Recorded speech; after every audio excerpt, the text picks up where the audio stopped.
Welcome one and all to another live stream of the Hard Rock Show. And if you heard that little moan there, it's because we have a special guest joining us tonight. Obviously, you know Dave to my right or to the left, whatever way you're looking on the screen. You know Jeff underneath it on the screen, but Dave has been joined by his wonderful, awesome daughter, Jade, yet again. So say hello to everyone, Jade. Hi. Good to have you back.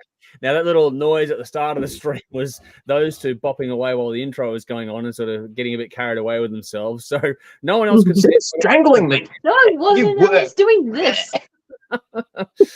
But anyway, Jade is here. We got to get, actually, here we go. Here's Conrad as well. Looks like he's hanging up some washing. No, he's putting up a banner. What? Like make an entrance, dude. Oh, there we go. Anyway, Conrad is here as well. So anyway, we've got a lot to get through as always, folks. So tonight, obviously, so we'll get to that in a moment because we do want to make sure we get her to bed at a reasonable hour. Good to see you, Conrad. Hopefully you're keeping well over there, my friend. Looks like you're in new digs, so we'll catch up with you in a second. Hey, buddy. But yeah, Jody says hello to everyone as always. But tonight, hey, Jody. Obviously, we have Jeff, Jody. Conrad, Dave, Jade here with us. We have King of the Riff, the Sophomore Album edition, which is going to be tonight. It's Skid Row, Slave to the Grind versus Dream Theater, Images and Words. That's for us. We have the results of the audience poll, which was Skid Row, Slave to the Grind versus Rainbow Rising. So two very different battles this week. Fretboard Feud, we're going to finish up our Tony Martin Black Sabbath stuff. We're going to do the results of the final of all that, and then we're going to go on to the 1970s edition Aerosmith collection. That is going to be coming up next. I've got control of Who Am I tonight, so I've actually gone ahead and written one up, believe it or not. I actually got enough time shoehorned in there somewhere to do that, as well as the bin, the win, all the usual stuff, and audience interaction. So get involved in the comments, say hi, let us know if this is the first time you're watching, where you're watching from. And yeah, give us your thoughts and feelings as we go through things because we're gonna have a lot of feelings. Fun. Feelings, I know, right? Fuck your feelings. Is that what this show makes me cry? Let's not make you cry. Yeah, we'll get into Hot Rocks in a moment. Let's just quickly do this. What have we got? We've got someone. Nicole's here. Good to see you, Nicole. Hopefully hey, Nicole. You're well, and hopefully your little one is on the mend. Good to see you, Nicole. Get in the comments, say hi. I've got a few people watching, so there's a few. I see one person commenting, but not a lot of you. Get in there. There we go. Here's Terry. Hi, guys. Hope everyone's well. Good to see you, Terry. Get in here. Say hello, people. We look forward to getting your thoughts. I'm going to keep us moving along. We're going to get stuck into the Hot Rocks segment of tonight's show. So for this is where we go through and recap the results of the polling that was done as a part of ourselves and Patreon members and all that sort of stuff. And we go through and pick a top 10 songs every single week. So if you're following along, you'll see our Spotify profile, which has these playlists, which has Tastemakers, which is where we sort of nominate songs to go into the voting pool. And then Hot Rocks is where the results of that voting pool go into things. Quickly, Edge Crusher's here. Good to see you, Edge Crusher. Speaking of Patreon, there you go. Hello all. Good to see you.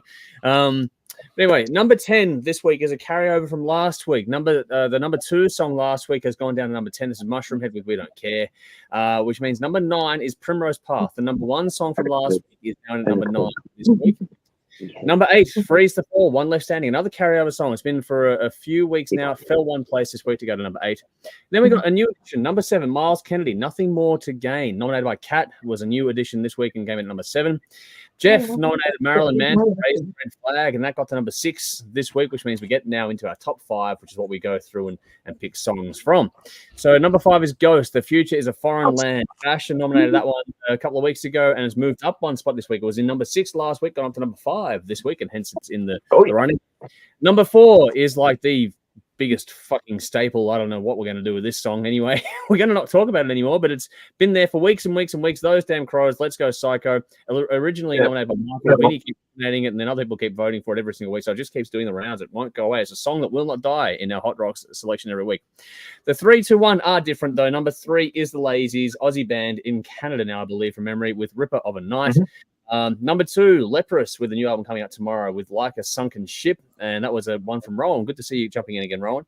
And number 1, by a fucking straight.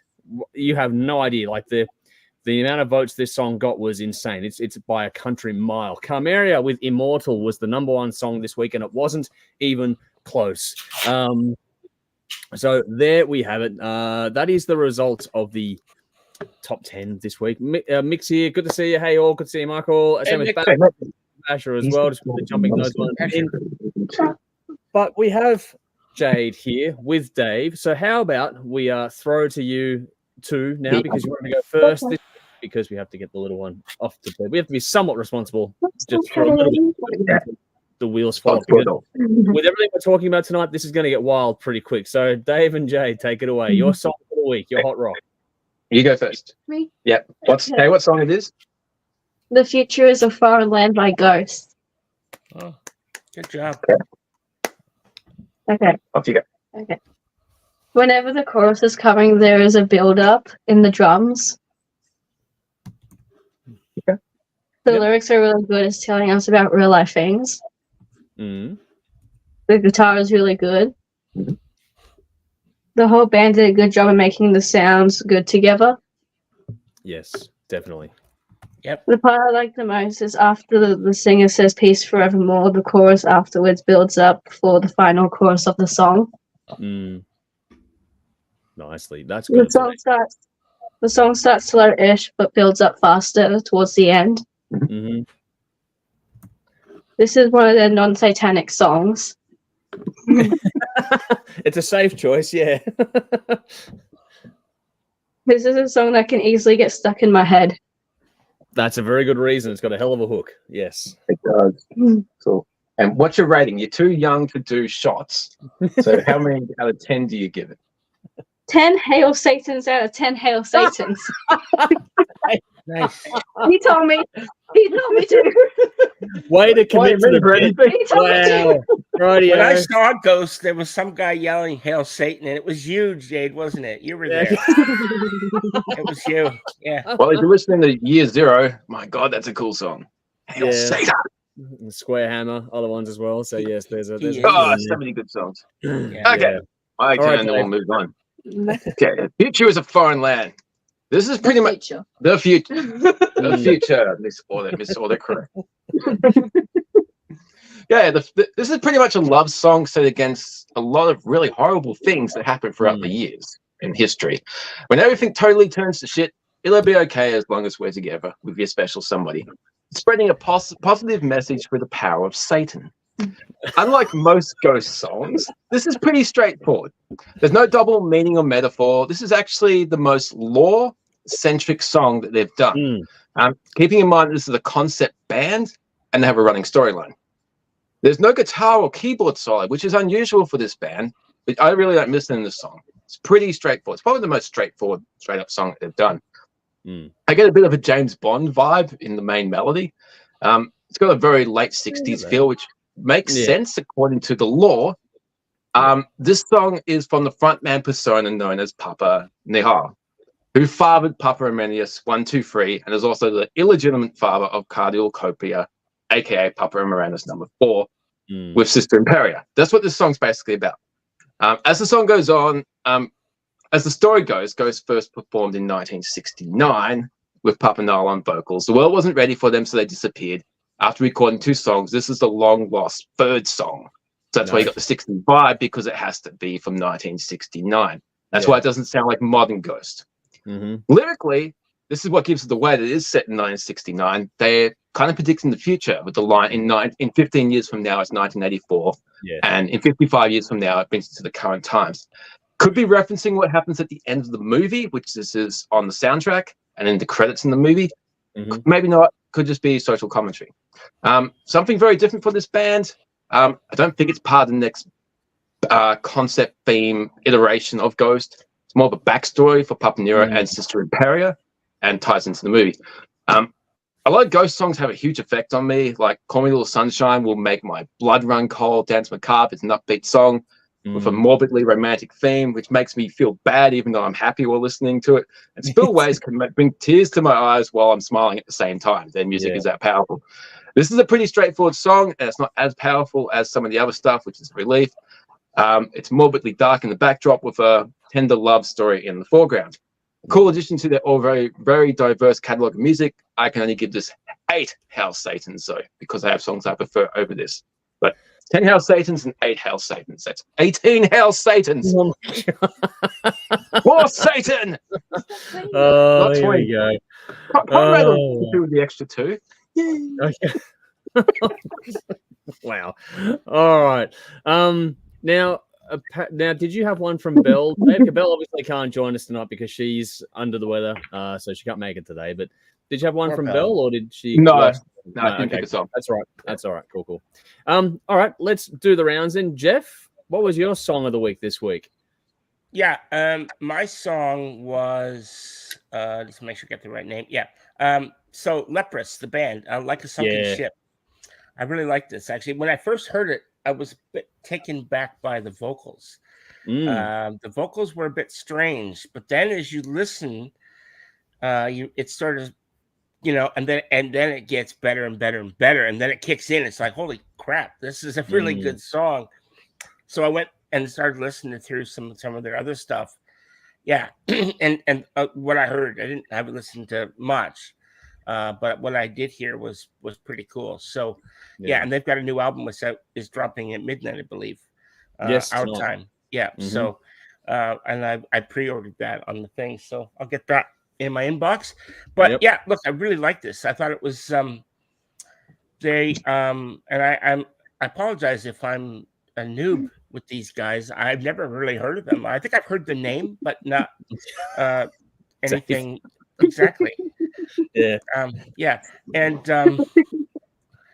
But I do like them. I think that they kind of grow on you, and I'm going to definitely be listening to their album because I'm on annual leave now for the next couple of weeks, so I've got time to. You got some shows coming up? I got Saturday night I'm going to see Emirate in Northcote, and then on the 6th, the day before, you see Maiden Day. If you're on the 7th, I'm on the 6th. Okay. So we'll be able to do like A/B shows, reviews. Nice. Okay. Cool. That's cool. And Belle's going the next week, so hold off a week and the 3 of us will do it. Yeah, do all 3. Yeah. That'd be cool. Yeah. Andrew's fucked up. He should have gone to Brisbane. Bit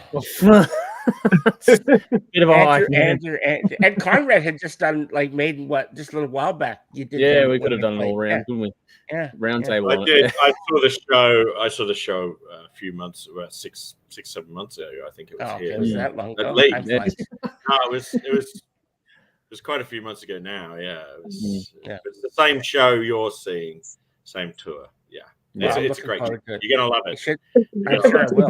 But anyway, I got off topic. Any spoilers? It's good. Thank you.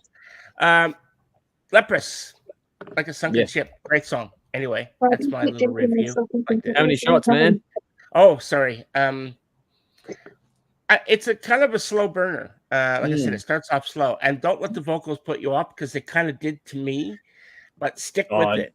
Builds, It builds, and So I'm going to give it. Wow. I'm going to give it 8 shots because I quite enjoyed it. I thought it was quite well done, and I was tossing it between 7 and 8, but I'm going to go with 8. Yeah. Nice. All right. Cool. Conrad, good to have you back after a week away. You look like you've settled into somewhere new, and you were putting some decorations up before. So is this a relatively permanent location for you now, or? It's the same house, different room. Oh, okay. Same house. Okay. Basically, I thought that I had something lined up. It was all looking like a green light to go into something, and then it all went peak tong, as they say. It went wrong. It fell through, and it turns out that I failed referencing, couldn't get it, and with 4 days to find somewhere to live, having to find somewhere in 4 days is just So I had to. I didn't really have much choice, really. It was like I had to get out of that room because they'd rented it out to somebody else, and someone else was going to be arriving. Wow. So I had to get out, and there was a room available and another room available in the house, which I had to take, which was a lot more money. This is £1,200 a month, £1,200 a month for this for a room in a share house in London. Cost me £6 grand, and that's £6,000. I might add up front. Up front, so I had to fork that out. So five months rent in advance. I'm paid up until January of next year. Well, at least you're going to be stable. I'm stable until January, but then I'm going to go through it all again. And hopefully by then I'll have a full-time job and be able to get somewhere, because otherwise no one will touch you without a full-time job. This way to rent somewhere is almost impossible.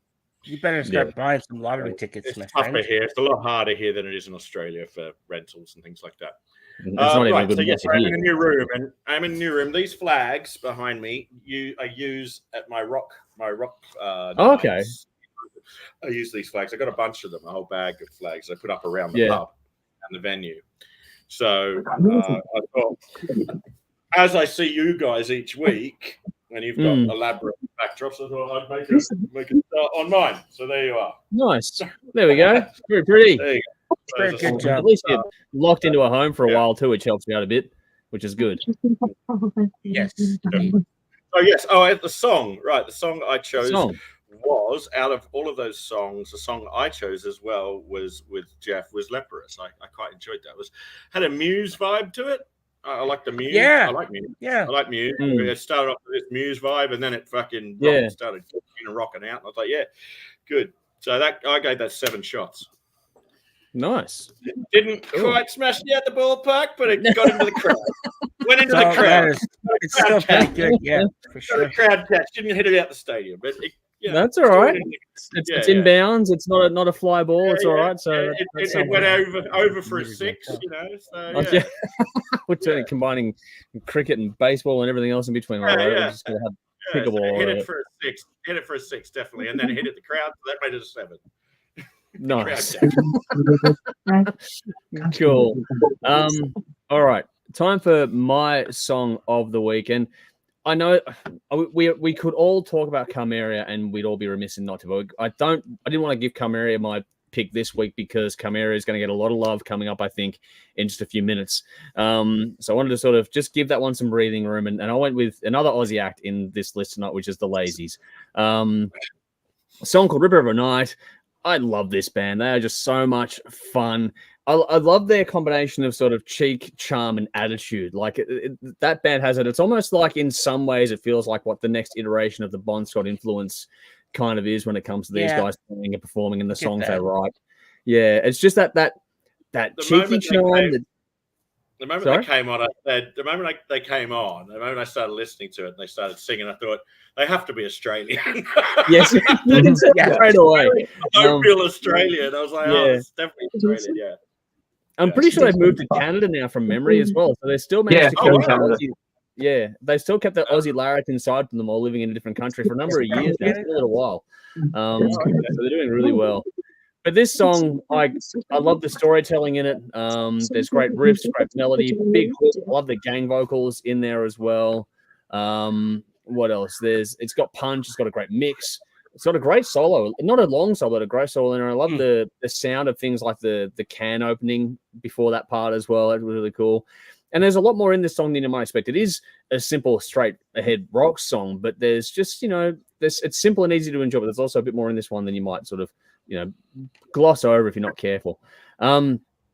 This song came out to support a European tour, which is running from August to September. So they're on the road about now, I think.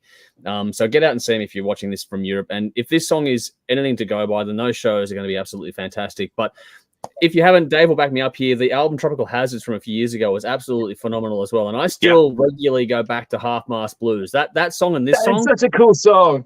But they go hand in hand, those two songs. Do you know what I mean? Like they feel like they go hand in hand. So anyway, dare I say, this is a ripper of a song. So I'm going to give it 9 shots. There's the bad joke for getting straight into things there. So 9 shots every night. Yes. gotta get the bad jokes in. All right, let's get some comments in, and then we'll see if there's anything else that Dave and Jade want to say here before we move along with things. But Guru's here. Greeting rockers from across the plane. Good to see you again, buddy. Hopefully you're keeping well over there. Hey, dude. Cat's here. Hey, Going, buddy. howdy, peace. Good to see you, Hey, Cat, Cat. as always. Wow. Guru's gone. Conrad nailing the flag. Nice. Yes, there we go. Got the flags in the background. And Bash has gone. Well done, Jade. So there's some feedback for Jade to get some love going. Jeez. Yes, always. Well done. Jade does an exceptionally good job. Dead serious. Like, you're off to a flying start. And if you choose to do this as some sort of path for you later on down the line, then yeah, this is going to be, you're off to a good start. Yeah. Michael's gone. Good evening, all. Good to see you, mate. Hopefully you're keeping well. Darren is here as well, saying hi. Looking forward to the show. Good to have you with us. Thanks for jumping in. Michael, I figured you might say something here. Has gone. I saw Leprous at the second last Prog Fest at the Corner Hotel a few years ago. They were fantastic live. They're playing Monolith Festival in November, which is going to be cool. Nicole, I'll be at Brisbane on the 10th of Maiden. So there we go. Maybe we'll get Nicole in my place. So there we go. Drag Nicole into the show. See how you go with that, Nicole. If you're keen, let me know. That'd be awesome. Michael's gone. We got Saturday night in Melbourne for Maiden, which is good. And then Kat saying Saturday night Maiden. Okay, a lot of you will get together Saturday night. I'll be there. Yep. Michael's here. Hi from me and my dog Athena. I see we have a special guest on today. There we go. There's You know, Jay. Yes, well deserved. And Michael says, I like the Lazies. Listen to some of their other tracks. Good too. 8 Shots enjoyed Ripper Overnight. So there we go. It's a great way to sort of introduce people to these bands and go from there. Is there anything else you and Jade wanted to say in here before we get moving along? Do you have a bin? Yeah. Okay, go for it. Yeah, I have no idea what this is. Okay, well, this will be interesting. Homework. Yeah. We all sympathize. Homework. Yeah. Absolutely. Go on. Because your dad binned that last week, I think, from memory. I did, actually. What do you do, babe? So there we go. Crossing over like daughter in more ways than one, you two. Definitely two peas of a pod. Look, let's see what else. David's here as well. G'day, all. Good to see you, buddy. Now, just for the record, it is always an absolute pleasure to have Jade on the show whenever things work out. We sort of make this go early because we do have to be mindful that she does have school the next day, so we don't keep things rattling on too long. But is there anything else that you guys wanted to say while you're here apart from the bin, or I don't know what your plan is at this point, Dave? So. No, I'm good. I'll get her out of here. You can go to bed. You got anything else you want to say? No. You want to say hi to any friends? I don't know if they'll be watching. It doesn't matter. They're probably all in bed. It's not wrong for room. Let's get you out of here. Thank you very much, Bye, Jade. Good to see you, Jade. Thank you. Bye, Jade. Wrong way. Okay. All good, man. Wrong way. Make a cool entrance and then Cool Back entry, soon. cool exit. It's all happening. All right, so let's move on to the hard rock happenings portion of the show, where I'll go through a few bits of news and rattle off some releases that are coming out tomorrow. Dave is probably glad he's missing this particular part, because the first piece of news, in case you've been living under the world's biggest rock, is that Oasis. I know what you're about to say. I know. Oasis have reformed. They're doing reunion shows in for the first time in 15 years since 2009. It's only, I think, shows in the UK and Ireland at the moment, but it finally happened. The two brothers put the fucking axe away and actually, I didn't think it had ever happened, but here we are. So I guess we'll see what happens. I'm not sure how many shows it will last for. They might get through one and then they'll kill each other. Yeah. Either way, it'll be riveting watching. They should do it as the old school pay-per-view to see how much they can get out of that as well, because it could be fucking destroyed after the first night. But so far, so good. So we'll see what happens. But yeah, everyone get ready if you haven't already, because you're going to get Wonderwall and all the rest. Sorry, I'll shut up. Carry on. I'll let you one finish. second. I reckon you're going to get Wonderwall and all the rest of the classic hits all over your radio for the next 6 months. But anyway, Conrad, you're going to say something there. You reckon what? I reckon that they've had it contractually. They've had to agree. They're probably not going to get paid a fucking single penny until they finish the tour. You're probably right, man. The only way It's the only way they're going to get paid anything is they're going to have to finish the tour to get their Well, money. I'll tell you what, I would be interested to know what sort of money they're going to be making. I can imagine. Oh, you can imagine it's a lot. Insane. Yeah. There's be a lot of money on the table. It'll be a big. I know that everyone's cup of tea. I got some comments I'll get to in a second about this one. I know that Dave already hates this thing too, but it's worth mentioning because it is topical, even though it's not necessarily our preferred wheelhouse. It is a big event. I like Blur. I was never a big Oasis fan, but a Blur I like. Yeah, Blur's fine. Yeah. Well, they were they hated each other. I know. Who did you like, Blur or Oasis? Yeah. And I like some Oasis songs. I do. you know. I just thought that they were that band that got so overplayed it wasn't funny, and I was like, this is just annoying. Sick of them. Sick of them. So if you're we'll gonna see listen to Oasis, you got to deep dive and pick some obscure songs, because the other songs, Wonderwall and shit. Oh my god, fuck! If I hear that again, my head's gonna explode. If I never hear those songs again, it'll be too soon. Yeah. Fuck. It's funny here because I credit where due, but fuck me. Anyway, Michael says Oasis 0 shots. I used to love Jimmy the Human Hocking having a laugh at their lyrics at his solo gigs. Yes, okay. Jimmy Hocking having fun. Yes, I remember that now. They were cannon fodder for what not to do for so long. And Kat's gone Oasis and next. Okay, speaking of next. All right. Next is Linkin Park appear to have pulled off one of the world's weirdest trolling efforts in recent memory. They had a countdown for like 100 hours go, and then when a countdown hit 0, it started counting up again, which everyone's like, what? And it's a bit sort of a what the moment. Now, the sharp-eyed people that are following this along have noticed that there are certain glitches at the 09 and 05 moments kind of thing. So there's speculation about it being a matter of time, or whatever the thing they've posted with today on it could be a song title that's due for release on September the 5th. So there's some speculation there. But it's just sort of one of those things where Linkin Park did something a bit odd. No one's really quite sure what's happening, and I think they may have blown it a little bit with the way they've done it so far, but we'll see what happens, because I'm sure it'll still be a big deal whenever they do drop whatever it is they're about to drop. Lots of rumors about who could be a new vocalist for them, including, of all people, is it Derek Whibley or whatever his name is from Sum 41? People were hypothesizing that he would be a member of the band, and it's like, what? No. And he had, to the point where it got loud enough that he had to sort of come out and deny it without even like being linked to this thing at all. So it's a whole weird thing, but people are losing their mind over Linkin Park. So we'll see what happens over the next few days, over the next week, or whatever it is on that front as things go. And Edge Crush has gone away, so it's not interested at all. I know it is that sort of thing. Me neither.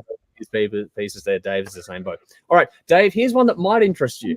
The Stranglers. They are doing the 50th anniversary, and they're doing a tour in Australia in 2025 in March, hitting all Australian and New Zealand capital cities. So Wellington, Auckland, and all the major cities of Australia as well. So for the 50th anniversary tour in March for the Stranglers, that is coming up in 2025. So it got announced, I think, today. I got the email for that, or was it yesterday? I forget now. It might be. Oh, no, 27th I got the email, so 2 days ago. But that is coming up very, very, well, not very, very soon, but, you know, just one of those things to bookmark in your calendar. It's one of those things worth noting. I can see them for sure. Yeah, interesting band. And Golden Brown's a fucking good song. That's it, yeah. And they're a quirky band. But that's some other good stuff. Yeah, great songs. Yeah. So one of those iconic bands. I mean, 50th anniversary tour says all you need to know right there, doesn't it? Not many bands go with that one. Oh, what do we got here? One thought from Michael here. One thought with Linkin Park. The web URL has a 0 with a line through it. The name before Chester John was called 0. One rumor has been they might come back as that name. Okay, that would be interesting. There's also a lot of rumors for a while now about a female vocalist joining the band in some capacity as well. So we'll see. There's a lot of theories. That might actually be kind of cool.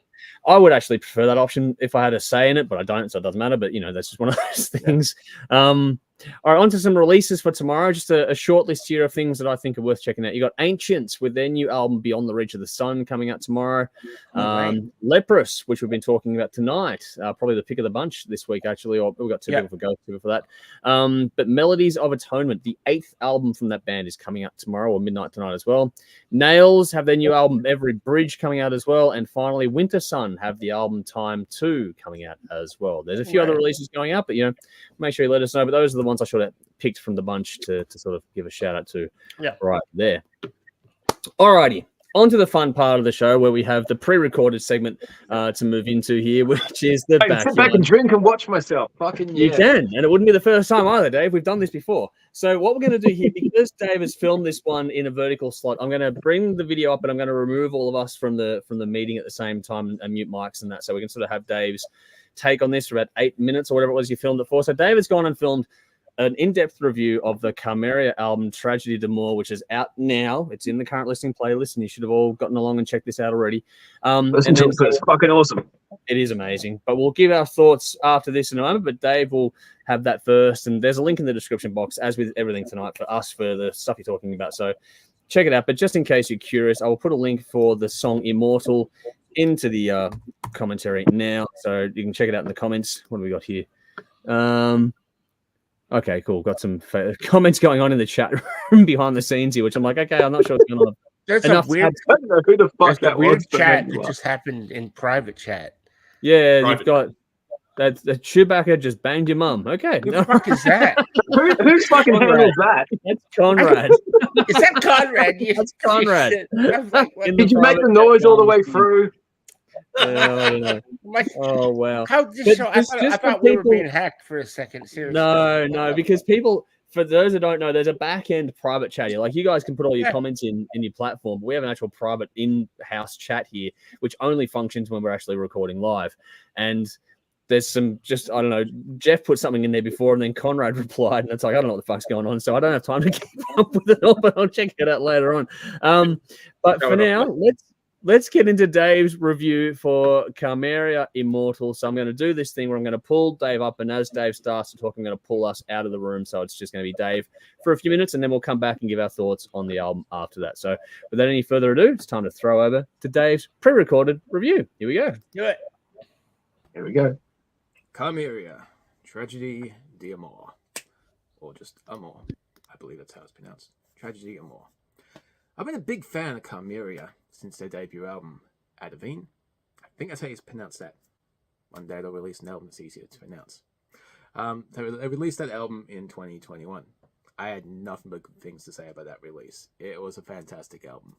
Now, their second album, I'm happy to say that they've certainly topped it, and it exceeded my expectations. I knew it was going to be good, but holy shit, what a fantastic album they have released. They've definitely taken everything to the next level. Composition, musicianship, performances, songwriting, production, everything. It's an amazing listen. Computer is not a touchscreen. I gotta remember that. Sorry. There was a style change, but it's still Carmeria. These songs would fit perfectly amongst the songs from Adavine in a live setting. In some ways, they're heavier, and in some ways, they're a little bit more mellow. So they've really expanded in a lot of different ways. But like I said, still very much Carmeria. They're obviously taking the time and attention to detail to make these 10 songs the very best that they can be. The result is they're all instantly catchy and memorable, and they become more and more rewarding with each subsequent listen. Sometimes I was drawn to the lyrics, sometimes I'm drawn to a particular instrument. Other times I just enjoy them as complete songs, and I've listened to this album over and over since I've been lucky enough to hear it. They're filled with instantly memorable melodies, moods and emotions, and then you have these thought-provoking lyrics with an emotive delivery. The words and music work together perfectly, and the result is amazing music. When you're happy, that old saying I say, when you're happy, you enjoy the music. When you're sad, you understand the lyrics. Perfectly descriptive here. It's not a morose listen, though. While there is loss and sadness and regret in the themes, there's also some empowerment, some strength about taking the next step in life. They're symphonic metal, but this time around they've included a bit of a gothic rock vibe as well. Get a bit of a hymn vibe to some of these songs, which is cool. I like him. The band. The album opens with a killer track, Call Forth My Sorrow. Right from the opening notes, you can tell this band is inspired. The trade of guitar solos between, guitar solo with Jerry and the keyboard player Miska, there's a few of them back and forth, which is cool. I thought that was awesome. That's a great indication of what's to come. The second song, A Thousand Winter Rains, nice switch between the clean and the harsh vocals. It's done seamlessly and really serves the song with the story that they're telling. It all flows really nice and perfectly.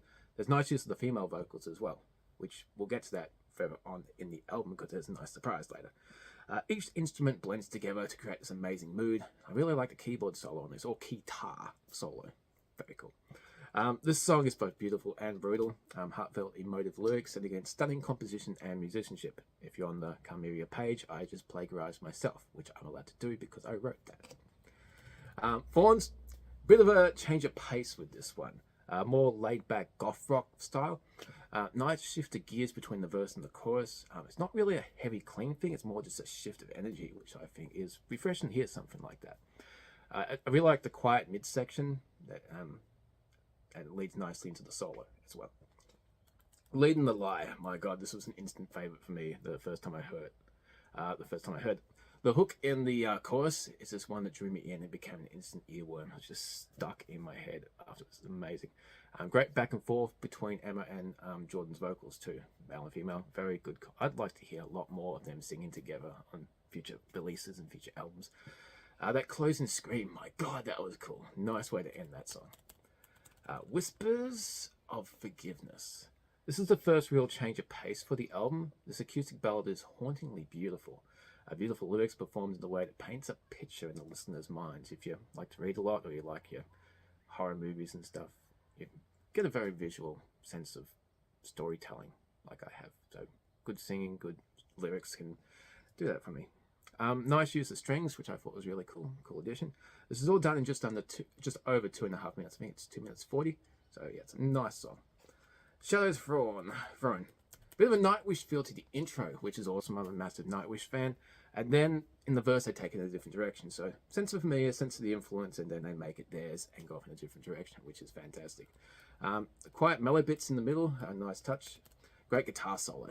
Guitar solos are cool. They always are cool. The chorus is sung with a lot of conviction. Lyrics are instantly memorable. And there's a bit of a... You've got the tortured gothic vibe throughout most of the album, but this one's got a bit of a strength behind it. Just like, yeah, you hurt me, but you'll never know. You'll never understand. Which I thought was a nice little change of pace for the usual typical gothic symphonic metal vibes. Next up, their second single in the pre-release to this album, Immortal. Hopefully everyone's heard that song by now because my God, it's fucking fantastic. Excellent song. As soon as those opening notes come on, that melody, it just puts you into the world and the mood of this song. Instantly catchy. Vocals and music working together in glorious harmony. Nice melodic midsection in the middle, and just those vocals and those lyrics in the middle, the chorus. Fantastic song. Burning Ships. Nice laid back track. Mellow with the lead vocals from Emma Louise Nagy. I think that's how you pronounce her last name, Nagy. She's got a fantastic voice, my God. This is a really nice change of pace for the album. The backup vocals are a nice touch as well. The acoustic guitar is captured really well. I don't talk about production like that much, but I do like acoustic guitar. This one sounds awesome. The solo is very fitting to the song, but this is a really different track for Carmeria, but it's cool that they included this because it really comes at the right moment in the album, and everyone involved did a fantastic job with this. I'd like to hear more with this. The Hoping Heart. Gothic rock vibes in the bit of a hymn influence there. More of a straight up song compared to some of the faster and heavier tracks. Nice change of pace and quite a bit of a grower for me. I liked it when I first heard it, but some of the other tracks were a bit more attention grabbing, whereas this one's just a bit of a timeout. But then the more with repeat listens on this album, it's like, yeah, I really like this one. This is a cool one leading towards the end. And yeah, it's actually become quite a favorite song of mine. Once again, excellent chorus with instantly memorable lyrics, sung with conviction. Fantastic effort. Vision in Passing. Nice choice, closing with a laid-back, slow acoustic track. I like the sound of rain at the start of this one. It puts you in mind of a dark, lonely night. Strings are a nice touch. It really brought out the song and the composition. Great dramatic build-up towards the end, and then those closing notes are just a nice little outro to the song and the album. Well, I did mention Nightwish and him in regards to some of these songs. It's important to point out that Carmeria definitely have their own sound. Everyone has their influences, and you can hear some of the influence, and you can just hear this amazing music that this band has all crafted together. First time I heard this album, each song grabbed me instantly. Once it was done, I immediately put it on again. I think I heard it 3 or 4 times in my first sitting, and in days I've been listening to it over and over again for weeks. Getting more and more familiar with each song is nothing short of rewarding. Like all good music, you can enjoy it for what it is, what the singer and the band are portraying, and then you can put your own connections and ascribe your own meanings to it, which is always the best way to enjoy music, if you ask me. Overall, I give this album 10 out of 10. It's going to be a contender for top 10s easily. Fantastic release. Standouts would be everything. My favorites shift with each listen, but I think the first time I listened to it, Leading the Light and Immortal really stood out for me personally. But yeah, fantastic album. Congratulations to everyone involved. A fantastic release. I am really hoping I get to see this band live. I wish them all the best, and I hope they get some cool opening slots for overseas bands when they tour over here. Should you be able to tour overseas on this album too. So thanks Carmeria for a fantastic album. 10 out of 10. Drink up, rock on. Cheers. Alrighty, so I'm going to give you all a minute to sort of adjust your volume while I add everyone to the stage again, and we move things around and carry on, and then I'll bring Conrad in as well. There we go. Everyone's back in now. But that was a pretty fucking cool review, Dave. Yeah, it was so a good review, Dave. Yep. Yeah. Thanks, man. Thank you Weird very watching much. myself. It's just like, oh, shut up, man. Just fucking get to the point, dude. I actually liked it. We'll do a quick little round here because Dave, did you have anything you want to add on to it? Have you watched it back now? So did you have anything else you wanted to say there, or? Fucking boring. I wouldn't No, say that. seriously, it's a fantastic fucking album. Don't just take my word for it. Listen to it, and my God, like this band's from Australia, world class shit, man. Yeah. But Carmeria opening for Nightwish would be fantastic. That would be perfect, actually. I mean, you couldn't think of a better band, to be blunt. Yeah. These just guys are Australian. Yeah, Sydney Yeah. and Blue Mountain Range. Yeah. Yep. Wow, I thought they sounded very Scandinavian to me.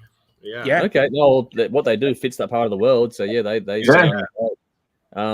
We'll do a quick round table here. I'm just going to quickly go off mine. The review was great, Dave. I do genuinely take my hat off. That was another great review from you there. Thanks, mate. We both loved the debut album, which is cool. But this, in the best way, blitzes the debut album. Like the debut album was fantastic, but this is like fucking just a step above. This is impressive. I love how much they've grown, but also how the evolution of what they've done is organic too. Like you mentioned, Burning Ships. That for me was one of the standout moments. That was like, what the fuck? That just was beautiful. Yeah. And the same thing with Leading the Liar too. That got my attention first pass as Fuck, well. that's a good song. Holy Yeah. shit. But you know, all the growth and change is organic, but in the best, they've added more drama in the best possible way to their sound, and I love it. The addition of the female vocals works exceptionally well, but everything here is well written, performed, and presented. I don't have much more to add to what Dave said. I think he picked on all the things that I picked on, and I think it's fantastic. I think it's an album that will be up there at the end of the year for me. It's going to be hard to not see in the top 10s as things stand now. It's a hell of a year. It really is another fucking massive year. I think it's a wonderful listen. I think what Dave said, yeah, absolutely check it out for yourselves. But fuck me, I love it. I think it's fantastic. So yeah, I can't get enough. We'll do a Sunday session review in the near future for Patreon as well. But 10 shots from me as well, man. I loved it to bits. 10 shots, adored it. So well, you don't do 10 shots all that often, man.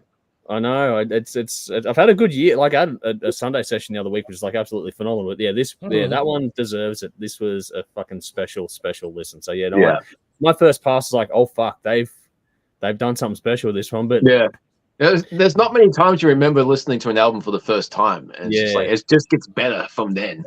Yeah, it's a beast. But anyway, let's do the rounds. Let's go to the hard Taskmaster first. Let's go to Conrad. How'd you go with this one?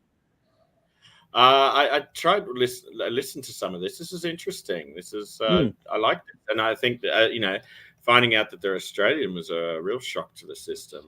They didn't sound remotely Australian at all. As I said, they sounded rather Scandinavian. So Dave picked out pretty much. I mean, there's some death metal vocals in there. There's some symphonic shit going on. There's a hymn influence as well.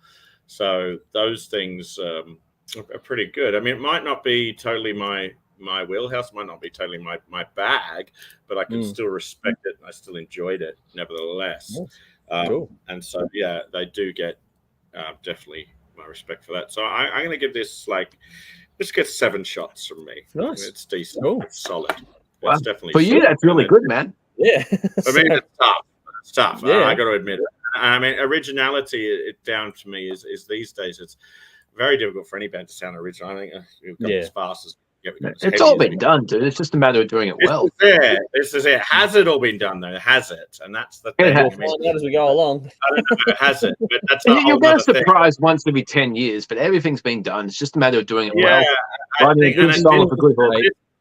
At this point in rock metal world nowadays, it is hard to come up with something originally sounding. Yeah. I'm not saying so just do what you do and write a good song. They're totally original. By no means are they totally original. There are other people doing this sort of thing as well, but they are combining a couple of different styles together here, like 3 different styles together here. And they write memorable songs. That's all you need to do. Yeah. For that, so they get my nod, tip of the hat, so to speak. Nice. So yeah, there you go.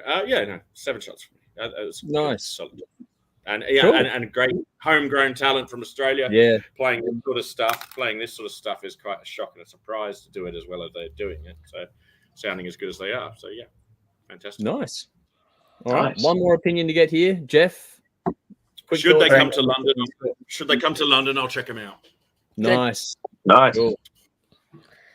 Well, I unfortunately I can't rate the album because I haven't listened to all of it. I've listened to about half of it, and I just got busy with shit, and life happens, so man. I put it on with the full intentions of listening to it, and then shit happens, right? Shit happens. It's all so good.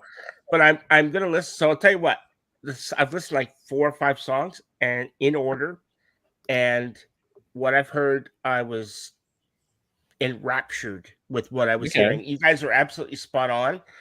If the rest of the album continues in that vein, I have no doubt that I will be ranking it very, very high in the shot meter because it's so far it sounds great. Yep. And so from what you're saying, it probably will. But I will reserve the judgment. Yeah, I'm going to reserve the judgment, obviously, until I hear it. I can't really give it a rating. So what I've heard, love, I'm waiting to hear the rest. So I'm going to probably listen to the rest tomorrow. All right, cool. Nice. That sounds like a good plan. Yeah. All right, that and Leprous will keep you busy tomorrow, man. Indeed, yes. Let's see. Audience here, what do we got? Johnny says, hello, everyone. Good to see you, Johnny. Hey, Hopefully you're well out there. Good to see you again. Darren's gone Immortal. The vocals doesn't work for me. That's a shame, but check out the Leading the Lyre and Burning Ships. Those two songs it's totally different. Totally different. Would be different to that. Yeah. Sparks is gone. Is that bloke drinking from a measuring cup? I assume that would be Conrad. Conrad is drinking from a measuring cup. Not a measuring cup. You use what you have to use, dude. The amount of money you fork out for your room, I don't blame you not being able to put forward a fucking cup. It's a festival. It's a festival. Oh, nice. Yeah, it looks like you can almost put something in the handle. Yeah. That's the hand. Is it straight away through? Like is that handle? No, but is it hollow or is it like can you pour something in the handle? Dust from the lazies coming through. Yeah, anyway, that was a great line. That was that song. That was a good line. Your mate shows. I even wrote it down. I even wrote it. Your mate. Oh, did you? That's cool. Your mate shows up with pocket dust. Great line. I love that one. Fuck. All right. Next week for Backyard Banger, we're going to go back to 2012. I've got the duty this time around. It's going to be Shadow Queen's debut album from 2012. Oh, nice. I'm going to visit that one. For those that know the band, they do have another album out, but it's exceptionally hard to find.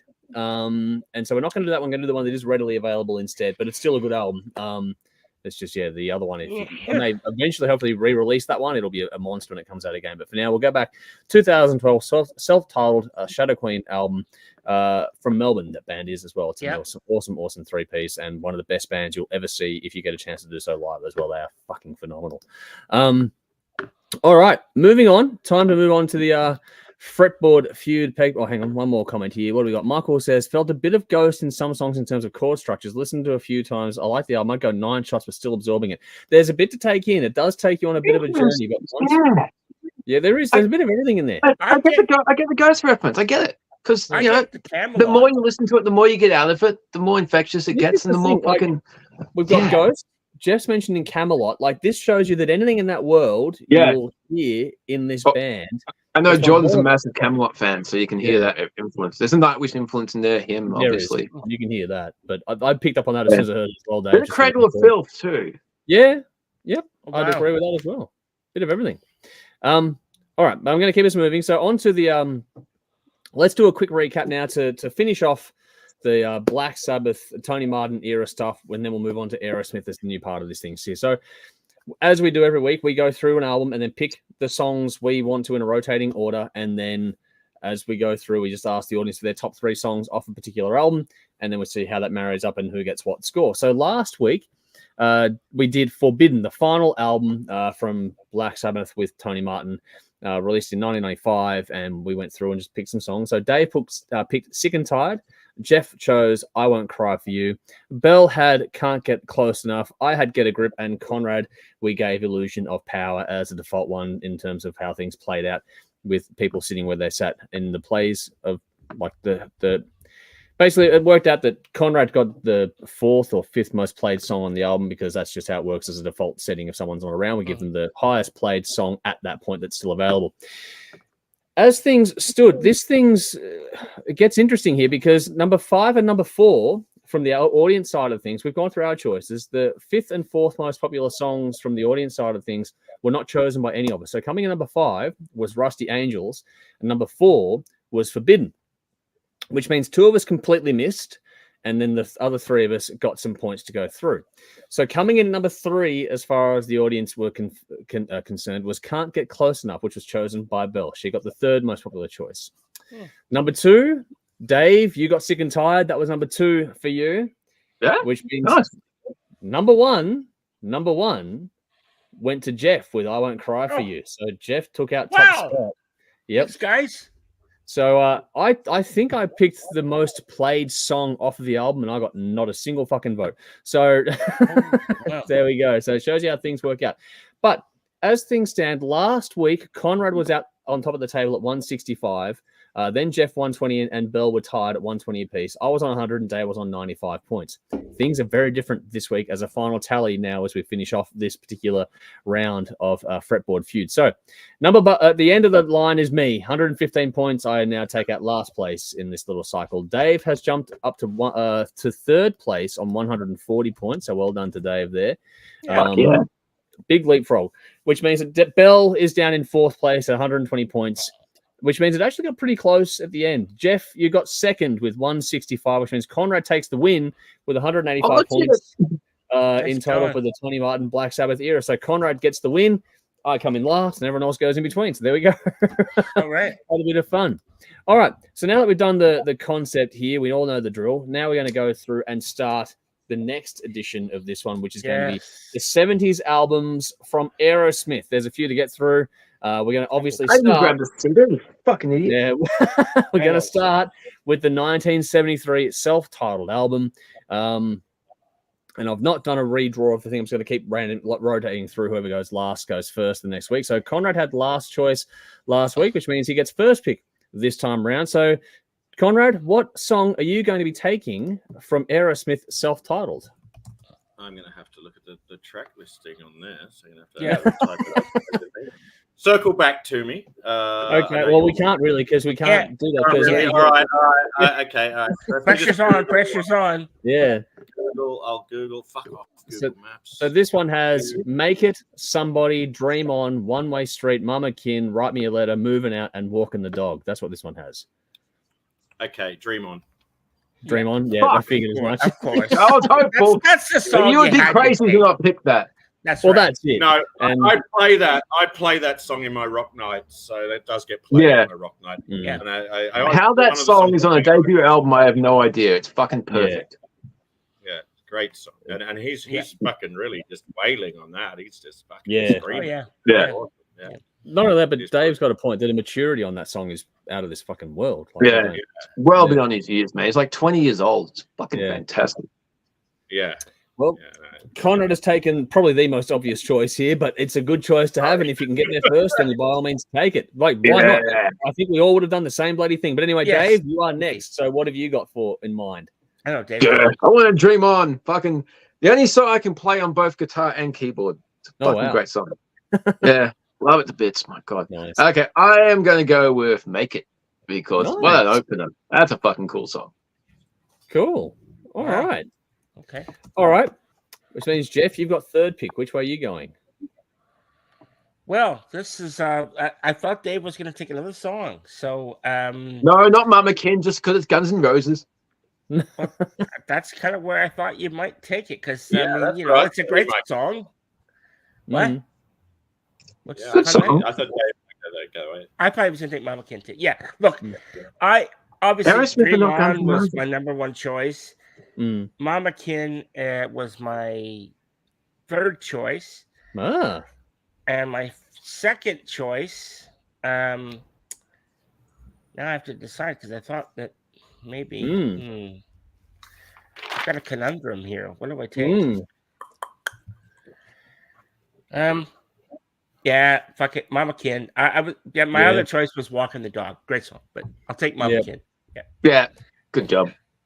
Yeah, that was up there for me as well. It's a toss-up between that and Dream On for me when it comes to the 2 songs off of this one. But anyway, Dave, you have Belle's Proxy. So what is Belle going to be taking? I got Belle Proxy. Fucking hell. She's got to take... she's spewing she can't be here tonight because this is her favorite Aerosmith album, and she would love to talk about it. So, maybe next week when she's back, she can actually say a few words about this because, she loves this fucking album. She has picked for her third choice. Conrad stole all of her number one. I stole her number two. And her third one is One Way Street. So she's going with that one. Nice. Cool. Cool, which means I get last this week, which means I'll go first next week. And out of all the albums to go last on, this isn't the worst one to go last on. Like, this has got some big hits, but it's also got some pretty fucking cool deep cuts as well. What a mature first album this is. Wow. Which one do I want to go with? I might actually then go with my actual third choice that's still here, which I'm actually kind of happy about. I'm going to take Walking the Dog. Yeah. It's just a cool, bluesy, groovy track that I really do enjoy. Covered a million fucking times by a million bands too. Yeah. But it's one of those songs that's really, really cool. So I enjoy it quite a lot. So just to quickly recap here, Conrad has Dream On, Dave has Make It, Jeff has Mama Kin, Bell has One Way Street, I've got Walking the Dog. We'll do a poll in the coming days online. You all know the drill by now. And next week, we're going to be doing Get Your Wings. That is next week coming up to have some fun with this. So I'm third on that one. Yeah, so everyone goes down a spot, which means I'll go first. On that, if I'm not mistaken. We shall see how things play out. Yeah, good fucking album. Yeah, couple of personal favorites, but fuck. But we'll see. Alrighty, time to keep us chipping along here. So next up is the Who Am I edition of the show, which, believe it or not, I actually have something prepared. I didn't have Bell filled in for me last week, so I got off my ass and carved out about a half hour this afternoon to do something for this. So, you know the drill, folks. It's a shame that Kevin's not here yet. We'll see who gets this one tonight. So it's a race between us and the audience. We'll see who gets there first. You get 10 calls from me. Bell's not here and Kevin's not here. That's the secret. Bell's been messaging Kevin. Yeah. One and the same. One and the same. Yeah. Have you seen them both in the same place at the same time? No. We're on to you, Bell. We're on to you. But so basically the rules are that we, as the show, only get one guess each. I'll give 10 clues. Everyone here gets one guess. If you guess it wrong, you are out. And we'll see who gets there first with the audience. Michael, Aerosmith, woohoo, great album. Yes, all the albums are going to be good fun coming up over the next few weeks. But yeah, Aerosmith debut, we just covered that. So now it's time for Victoria's here. Hi all, good to see you, Victoria. Hopefully you're keeping well. Thanks for jumping in and saying hi. Just in time for the Who Am I section of the show. So you guys in the audience can have fun guessing as much as you like. But for you guys here with me, one guess a piece, and let's get into it. So my first clue out of 10 is I was born in the Bronx in the mid to late 1940s. There is some odd conjecture about the actual year. So I've tried to track down the actual year, and I got 3 different results. So I'm not sure which year they're attributing it to, but at the mid to late 1940s in the Bronx. Okay. All right. Next clue. My music career saw me starting out as a folk musician and performer, but I went on to work on Robert F. Kennedy's 1964 senatorial campaign as a songwriter. Wow. Okay. Third clue. Following this, I went over to England, joining various bands before returning to New York to study and be a member of the first graduating class of the Institute of Audio Research.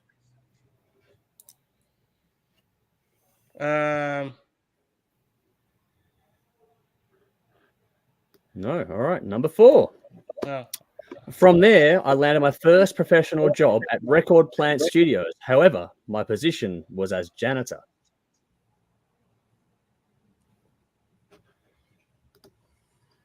Nothing. All right. Next clue. It didn't take long for me to rise above that station, though, and work at the desk with artists such as Miles Davis, Alice Cooper, Cheap Trick, and many, many more. Bob Ezrin? No, you're out. It's funny because you're going to kick yourself when that name will come up in a future clue, but all right. Who was that? Sorry, Dave guessed Bob Ezrin, and he's out. So Bob Ezrin, right? Okay. Yeah. So not Bob Ezrin. All right. Okay. Next. My next venture was to help The Who on their later aborted Lifehouse project. Songs begun on these sessions ended up on the 1971 album Who's Next, and Dave is kicking himself now because he knows who it is. Is it Eddie Kramer? No. Fuck! You're out. All right, Conrad, it's you and I. Here we go. From there, I worked with and became very close to John Lennon. Starting out engineering the classic Imagine album, I would work with Lennon up until his death. No, it's not. No, it's all right. There's a few more clues. I was going to say somebody, but it's obviously not them. All right. All through this, I've worked with many bands, including one covered in the show tonight. After working on New York Dolls' debut album, Bob Ezrin encouraged me to become a producer.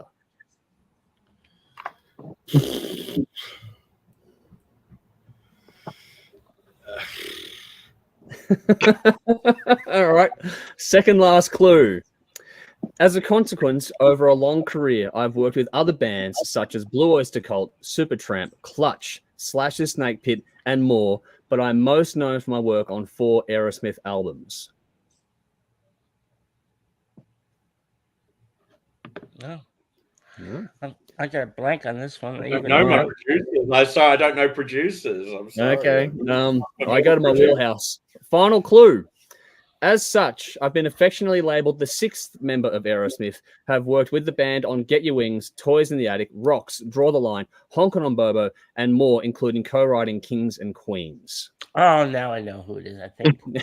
I know a songwriter that's from. I'm familiar with a songwriter, but I know who it is now. I think, maybe. I'm going to say, I know his name is a songwriter. Desmond Child. Yes. He's not a producer. I know he's not a producer, he's a songwriter. So it's Desmond Child? Is that who it is? That's what I thought it was. Yeah. No. Oh, no. Fuck me, Bob. Dave, producer. He's a songwriter. Dave, can you tell him who it is? Dave, go ahead. Jack Douglas. There you go. Jack Douglas. Jack Douglas. There we go. Yeah. Once Dave went early, I was like, I might have a shot here because I figured Dave was the one that would get there first. Once Dave went early, I was like, ooh, I might go all the way. You did well. I didn't drink. Fucking ashamed of myself. I don't think you've ever got everybody before, so you've done very well there. I'm not familiar with producers. I mean, yeah, I know, but I go to my wheelhouse because that's what I prefer to go for. But yeah, I thought it was an interesting story going through his life. Just absolutely. Clues. I didn't realize. I was just going to say. Sorry, go on. Early on, I had another name, and it wasn't a producer; it was a drummer. When you said born in the mid-40s in the Bronx, I was thinking fucking Peter Criss from Kiss because he was born in the Bronx in the mid-40s. Yeah. Fuck. Yeah. But I figured that'd be vague enough for the first clue. When you said 40s and Bronx, I was thinking Meatloaf for some reason. I don't know why. Where he's from. Okay. Where he's from. I had the impression he's from the Bronx and he's that era. So. Yeah.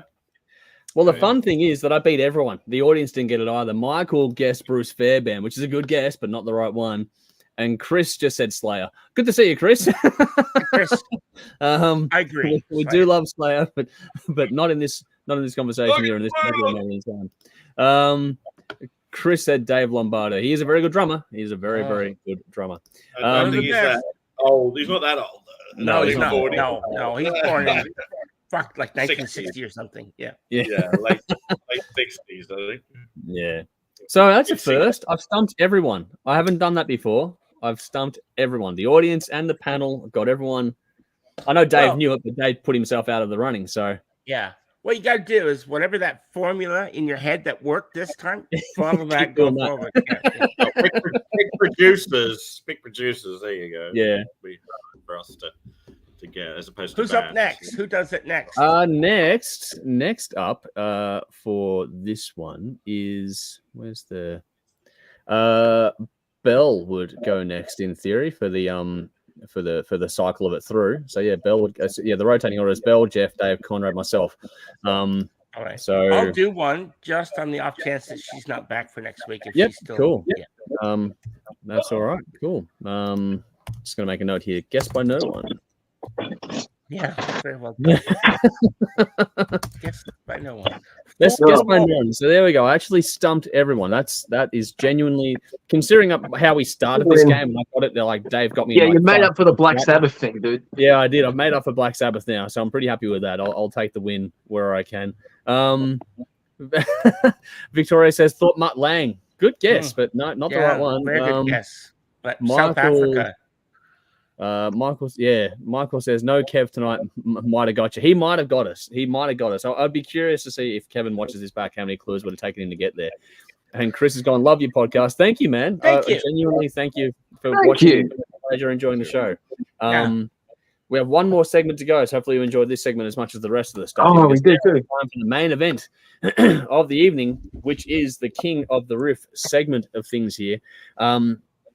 So this is the sophomore edition or sophomore albums edition, where we go through the best chosen ones from the second time out for bands. So we've done debuts, now some of the second albums. And now this week for us, it was a battle between Skid Row, Slave to the Grind, and Dream Theater's Images and Words.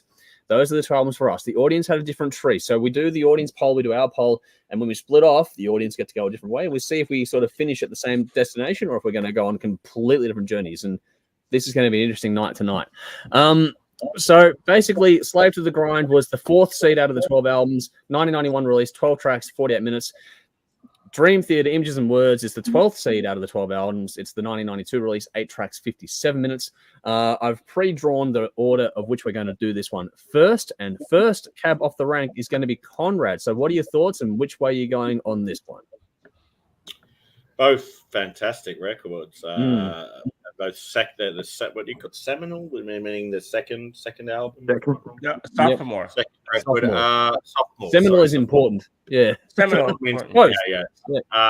But sophomore. I mean, both incredibly big fucking records. Both bands made a huge impact. And very different beasts as well. Both of them are completely different styles and genres, really.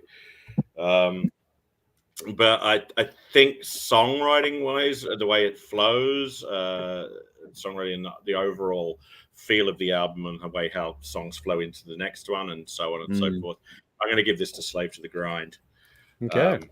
And just having such a more of a cultural impact, I think, as it had a more of a cultural impact. It was quite a big fucking record for its time. It was amazing.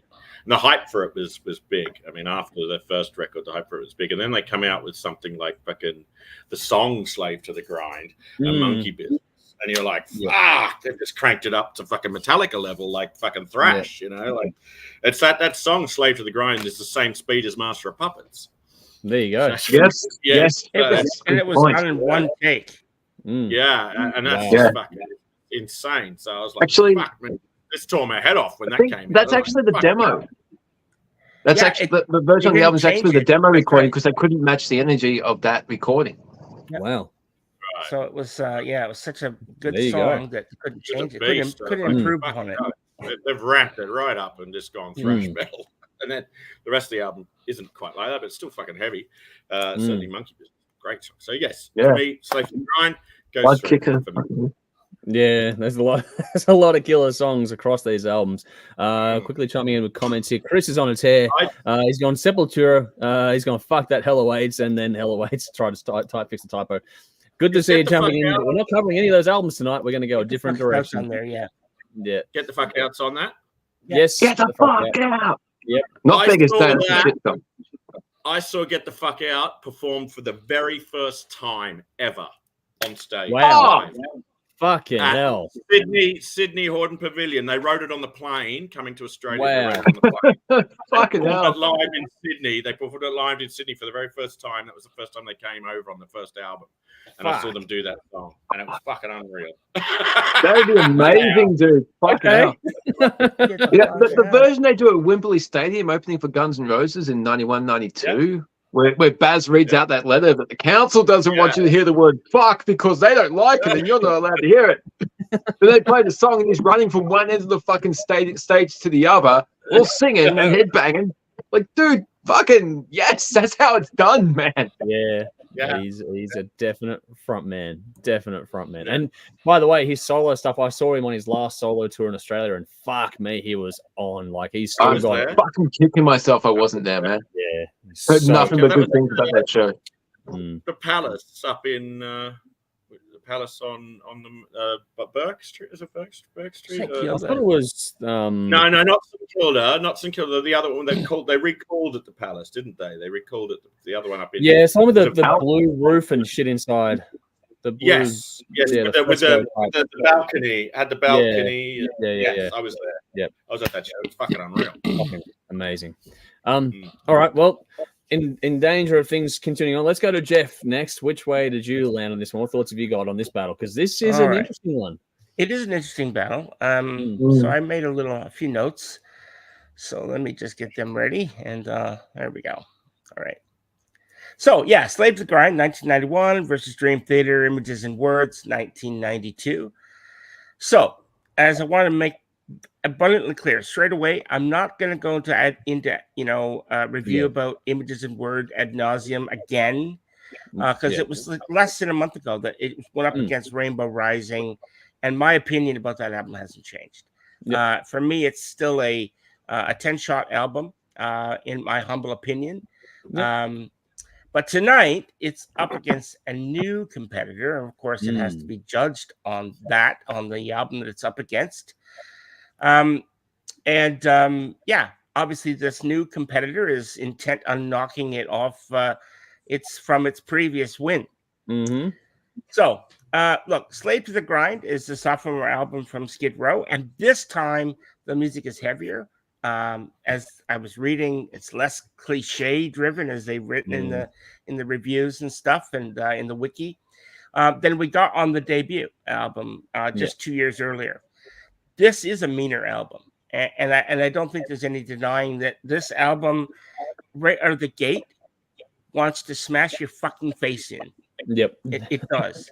After that intro with that guitar thing and Monkey Business, you hear the cowbell bump. And then bang, right? That's a fucking really strong way to open the album up.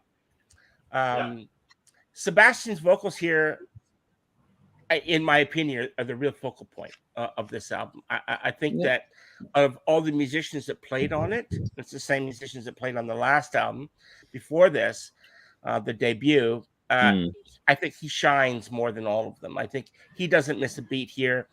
And I think this is the best that he's sounded right up into his latest solo release, The Child Within the Man. I think that album, it's fucking, it's so good. And I think if you went back, Slave to the Grind was the other album that had that same level of vocals. Possibly is too high, high watermarks. I think so. It's my opinion, but that's what I think. Yeah, no, I think you're right, dude. I reckon you got an argument there, for sure. Yeah. So look, for many people, this is their favorite Skid Row album, and it's easy to see why. It's bombastic. It's full of energy. It's just a kick-ass record, really, from beginning to end. There are standout tracks on the album. Monkey Business, obviously the title track, Slave to the Grind, Quicksand Jesus, Get the Fuck Out. Okay, it's a little immature, but it's still fucking fun. Okay, it's still fun. Fantastic. In a Darkened Room, Wasted Time. I think those are some of the best songs that we hear on this album. But that means, in my opinion, some of the other songs that I didn't mention, to me, feel a little bit like filler. Okay, now, go with me on this journey. What I'm trying to say, I'm going to leave. I'm going to leave that. I can't get another drink. I have a drink. So you're wrong. Yeah, I'm wrong. But it comes down to personal taste. So for me, songs like Living on a Chain Gang, Creep Show, Mud Kicker, in my opinion, they sort of qualify. And they're still okay songs, but they're not as great as the other songs that I mentioned. Fucking pour mouth out. I do like the song Riot Act, because I think that song is like it's almost like a homage to punk rock blended with metal. You know, and it's got that thing. It's kind of cool. The album sounds great. It's got solid production from Michael Wagner. The mix is solid. I think parts of it actually still hold up very well today, and with modern mixing and production. But I think that other parts of the album do kind of feel a bit dated, not musically, but in the way, like the background vocals from the band, very very 80s stuff we just don't hear on modern music anymore. And we should, because it's fucking great. No, I get it. I get what you're saying, and no one's wrong here. It's just that even though it came out in the early 90s, 91. I mean very early, right? It still had. You have to look at when it came out as well. What was happening in the world? This was a breath of fresh air. For anyone who was going, "Oh my God, we're getting invaded by this grunge shit." This was a breath of fresh air, so it was good. But I don't want it to sound like I'm ripping onto the album, because I'm not. No. I'm not ripping on the album, and I'm still going to give the album, in my opinion, I'm going to give it 7 shots. Okay, now that might seem low, maybe in some standard, some I don't know, some metric, but 7 shots, it's enough for me to still get loaded. 7. Yeah, 7 is all it's getting, my friend. Because what's wrong with you? I know. Jeff is getting a harder marker as things go on. He really is. Yeah.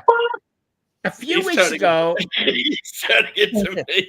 Yeah, maybe that's it. Conrad's rubbing off on me. But, we did Images and Words, went up against Rainbow, I believe, Rainbow Rising. Yeah. And so I said back then that Images and Words is one of those rare, important albums that helped to create and define an entire fucking genre, prog metal. Something up to that point wasn't really a thing. It was just prog rock or something else. They didn't have a name for it. And so I think that, Images and Word and Awake, those 2 albums together was like the foundation for every prog metal that was to follow. And so because of that, I still think that it's still a very important album in the history of music. And if you give this 7, I'm going to freak the fuck out, dude. No. You gave it 10 earlier. It's still a 10. It's still a 10 album for me. So look, tonight, Slave to the Grind is a very strong album in its own right. I just don't think it's strong enough to displace the challenger here. And therefore, Images and Words gets my vote for this round. Okay. So all right. Each. We are 1 each, and I get to go next. And I randomly draw up the order of things here. Let's quickly see some comments before I do move on to here. Chris says, overkilled. We're going to go through all of them, aren't we? Kevin's here. Greetings. It's good to see you, Kevin. You missed You're late, too. You're late. Yeah. Rewind the tape, Kevin. Rewind and hope you saw it there. Michael said the forum was Sebastian's last time here. Yes, I agree. That was the forum. Chris is going to love your podcast again. Yes, we do appreciate the love. And he's got Motorhead. Hey. Motorhead I'll go with all day long, mate. I love Motorhead. Bell's here. Love your show too. Bit of a sausage fest. Yeah, Bell. Well, that would be good. We need that Bell, woman. What's her name? Fucking the Hatchet. We had the Hatchet from Down Under. That's it. Yeah. The hamster. Kevin's going to watch again later on. Okay, please do let us know how you would have gone with the Who Am I, because just for the record here, I stumped everyone tonight, so it was a good little round. So, genuine Lemmy hat for this one question there. Is that a genuine Conrad, Lemmy hat there for Conrad? It does have I got a Motorhead pin there though. I put a Motorhead pin on, so as a nod to the man. Okay. Yeah. That's cool. Okay. Cool hat. It's a very cool hat. Oh, nice. There you go. No, fuck it's yes. one of those breathable ones too, so you wouldn't get hot wearing that, would you? Nice. It's summer. I forgot there's a Bloodstock. No, there we go. I'm gonna get that. That's awesome. Because Guru's followed with much respect and very cool. So that's from Guru. What do we got here? Fucking Slayer from Chris. Basher says Rainbow Rising, which is the audience battle here. A masterpiece and milestone album that influenced the whole power metal subgenre. A proto-metal classic. This album plays a heavier style than anything heard in the day and introduced a more Dungeons and Dragons type fantasy, heavy metal. In my opinion, Rising is the pinnacle. So there we go. That's from Basher when it comes to the audience battle, which we'll get to the results of that in a little bit. Chris said your podcast is great. Thank you again for the kind words. Michael says, here we are. Tassie Priestess of Evil Reviews. There we go. There's an extended nickname for Bell. Edge Crusher. This is Skid Row's best album by a mile. Dream Theater are my favorite band of all time, so the bias will always win. There we go. Kevin's gone, I will have to watch the show 2 or the next 3 weeks late. I'll be on holiday following Clutch for a couple of days. Enjoy, man. That's fucking cool. Enjoy. Jolie says it doesn't matter what Sebastian does, it's a creamer. There we go, it's in Discord. Nicole's got him off to bed. Night all. Good to see you, Nicole. Hope you enjoy what you can. Hope you can catch up on the rest later on. Let us know how you go with this one. We're nearly done here. All right, fucking Slayer. Yes, Chris, we get it. All right, my thoughts on this battle: Skid Row versus Dream. Skid Row versus Dream Theater. Here we go. Now, I've done a bit of a thing here, so let's see how we go with this one. Now, this to me is like a heavyweight title fight between the technical excellence of, say, a Bret Hart versus, in this case, Dream Theater, versus the sheer force of nature that is Randy Savage. In this case, Skid Row. Both in the same world, but not as often in the same arena as you might expect, but both guaranteed to thrill and impress. Good thing Bella's isn't here with this one tonight because she'd be fucking yawning already. It's funny. I've always enjoyed Images and Words, but going through this process, the more time I spend with this album by just listening to it again and again, actually the more I fall in love with it over time. It's a really fucking fine album. It's got great performances, great writing, great drama, great production. It has everything, including feel and hooks. It's one of the albums that I really do genuinely enjoy from this band. And these two albums being only a year apart is really cool because you can hear little bits and pieces of the time being still stamped in both of the albums, which I think is a nice little nod to that period in time, but in a good way. But in both albums, it works nicely. Just little moments here and there. I think they both aged like wine. They both hold up incredibly well decades later on. Back on Images and Words for a second, there's a reason why this is the only album so far that I currently own. It's a genuinely fantastic album that we've gone over in the past. I'm not going to spend too much time on it here. What was surprising for me, though, was how in the previous time around, this album came up against Rainbow Rising from our side of things, and it beat it. So I was surprised at that result, but that was how it worked out, and it came through things here. It was a close battle. Only one vote in it between all of us here with the 5 people. The audience gave it to Rainbow's Rising in an absolute landslide, so it looks like Rainbow's Rising is going to be one to beat. So we'll see what happens with the audience vote later on. That's why we're on different paths here between the audience and ourselves. Yeah. But when you go through the comments of this battle, for an album that ended up as the 5th seed, it's I'm wondering how far Rainbow is going to go in the end because it's getting a lot of love all the time, every time it comes up. Anyway, Images and Words is seminal. Yeah, well, that's it. Yeah, definitely. But Images and Words is technical excellence personified. No doubt about that. But again, the feel and the emotive depth portrayed in that album alongside that technical excellence is impressive. But there's another album in this battle. We've got to talk about that one. And the sheer force of Skid Row and the album they have in this series with Slave to the Grind. Right from the opening moment with Monkey Business and then the iconic title track, the funny thing is that in a darkened room, a relative deep cut by comparison to the songs that we've talked about already here tonight is the most played song on this album. Go through the streaming count. So it's an interesting little one there. That in and of itself shows just how much this album has going for it, in my opinion. What a collection of bangers from beginning to end. And I think it just grabs you and doesn't let you go. So we've got 2 fantastic albums here. Even the closing track, Wasting Time, which hasn't been mentioned yet really here either, is another all-timer. It's another great ballad. And in amongst, like I said, this album, like Jeff may think some of these tracks are filler, but for me, it's got some great deep cuts. Also, just for remembering things, when Slave to the Grind came out, when that song came out, like that was one of those moments in time where everyone knows where they were when they heard that song or saw that video for the first time. That's one of those moments where you go, what the fuck was that?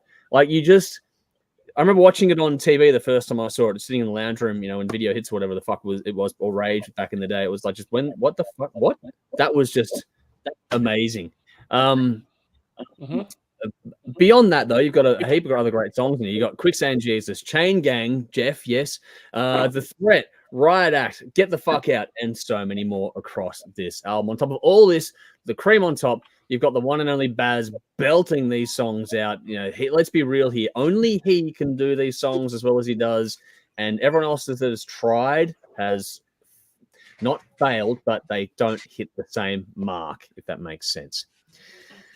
Both of these albums have all you want. You can't really fault either of these beasts. As always, it comes down to which one you're going to reach for first, I think, for me. So it's time. Is it the elegance of the sharpshooter or the brutality of the flying elbow drop? Which one gets the win for me in this one? So while these battles get tighter and tighter, I'm still loving this. I'm loving both these albums. Each album here definitely has a case to go all the way if you wanted to break it down. But for me, It's time to climb to the top turnbuckle. Oh yeah, dig it with the flying elbow drop on Skid Row's slave to the grind. It just makes me move, man. I fucking love it. I love and appreciate images and words. I really deeply do. But for me, the energy I get from Slave to the Grind just sustains me, and it fires me up for absolutely anything. They're both genuinely great albums. You have to choose one, so that's what it is for me. I'm going with Skid Row there in one of the weirder moments I'm going to do on the show.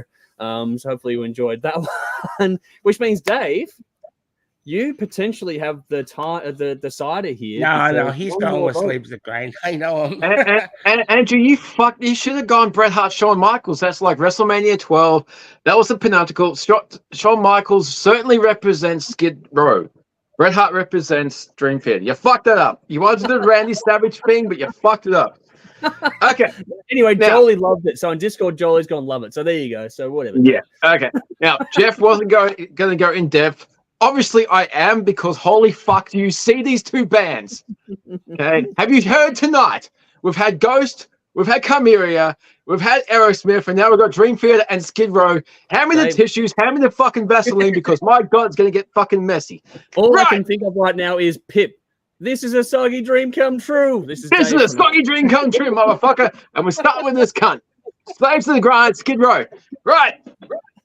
What can I say about this album that has not been said before? My God, this is possibly the album that we have reviewed the most on this show. Am I right, Andrew? How many times have we reviewed this fucking album? My God. And with good reason, because I reckon we've done the debut album more. Skid Row. I reckon we've done Skid Row, the album more. I reckon we've done this one. Jimmy fucking loved this album. I agree with him. Yeah. For good reason, because this album cannot be ignored. I bought this album on cassette when it came out. I was 11 years old. I had to take it back because the cassette was fucked. I got a new one. I came home, played it once, and then it was fucked again. I did that 3 times. I'm like, dude, can I just? I got. It's been 2 weeks. I got an extra $5 a week pocket money. I could buy a CD. I've got the CD. Wow. I got. There you go. So fucked up. I got the CD. Yeah. This is from 1991. Fuck yeah, one of the first CDs I got. Yeah. From start to finish. This is a brilliant fucking album. Not many things can be called perfect, but that album can be called perfect. What? It's faster and heavier than the first album. They still have their tender moments, as this band does so well. More so than they debut, but everything is amplified and perfected to that degree that becomes fucking rock legend. The lyrics have more substance than most glam metal bands at the time that Skid Row were loved into. But the cream rises to the fucking top, man. They're focusing on themes such as society, politics, substance abuse, religion, sex, partying. Fucking that song, "Wasted Time," is about Steve Adler from Guns N' Roses. If you didn't know, listen to that again and think Steven Adler. We all know what happened to him. That Sebastian Bach's talking about his friend, man. Energy. There is so much fucking energy on this album, and it's so infectious. If you want an example of this live, jump on YouTube and check out Skid Row opening for Guns N' Roses at Wembley Stadium. I mentioned it earlier. That is a fucking fantastic show. From the band, of course, they're all up, but especially for Sebastian Bach. These two go hand in hand. It was the perfect lineup, and I don't know why you were so fucking stubborn you weren't let Sebastian back in the band. You don't have to suck his dick. You just have to get on stage and hang out with him and play some fucking music. It's not hard. Like, I'll say this. We got fucking the reunion we ended up with Oasis. Fuck the Gallagher brothers, okay? The reunion we want is Sebastian. Fucking Oasis can do it. Why can't Skid Row? You offered main support for the Guns N' Roses reunion. You fucked it up. The problem is in their end, not his. Sebastian wants to. Yeah. Sebastian wants to. Rob wants to on drums. It's Snake being a stubborn cunt. And Rachel, I believe, as well. Okay. All right. He's a man with a girl's name. Rachel. Okay. Oh, wow. Right. Back on track. Yes. So I have always loved how fun the Juvenile song, "Get the Fuck Out," Yeah. How fun is that song? And then it's followed by such a change of pace with Living on a Chain Gang, with serious lyrics and a topic like, turn on the TV because I got no place to go. Seems there's a little trouble down in Mexico. A 13-year-old boy robs a store so he can eat. They got him doing time while killers walk the street. I'm 11 years old when this came out, and it's thought-provoking, man. And this shit got me thinking. There were so many things that are fucked up in society, and back then I was just like, that's fucked. Criminals deserve maximum punishment. Kid's hungry. Fuck. Help him.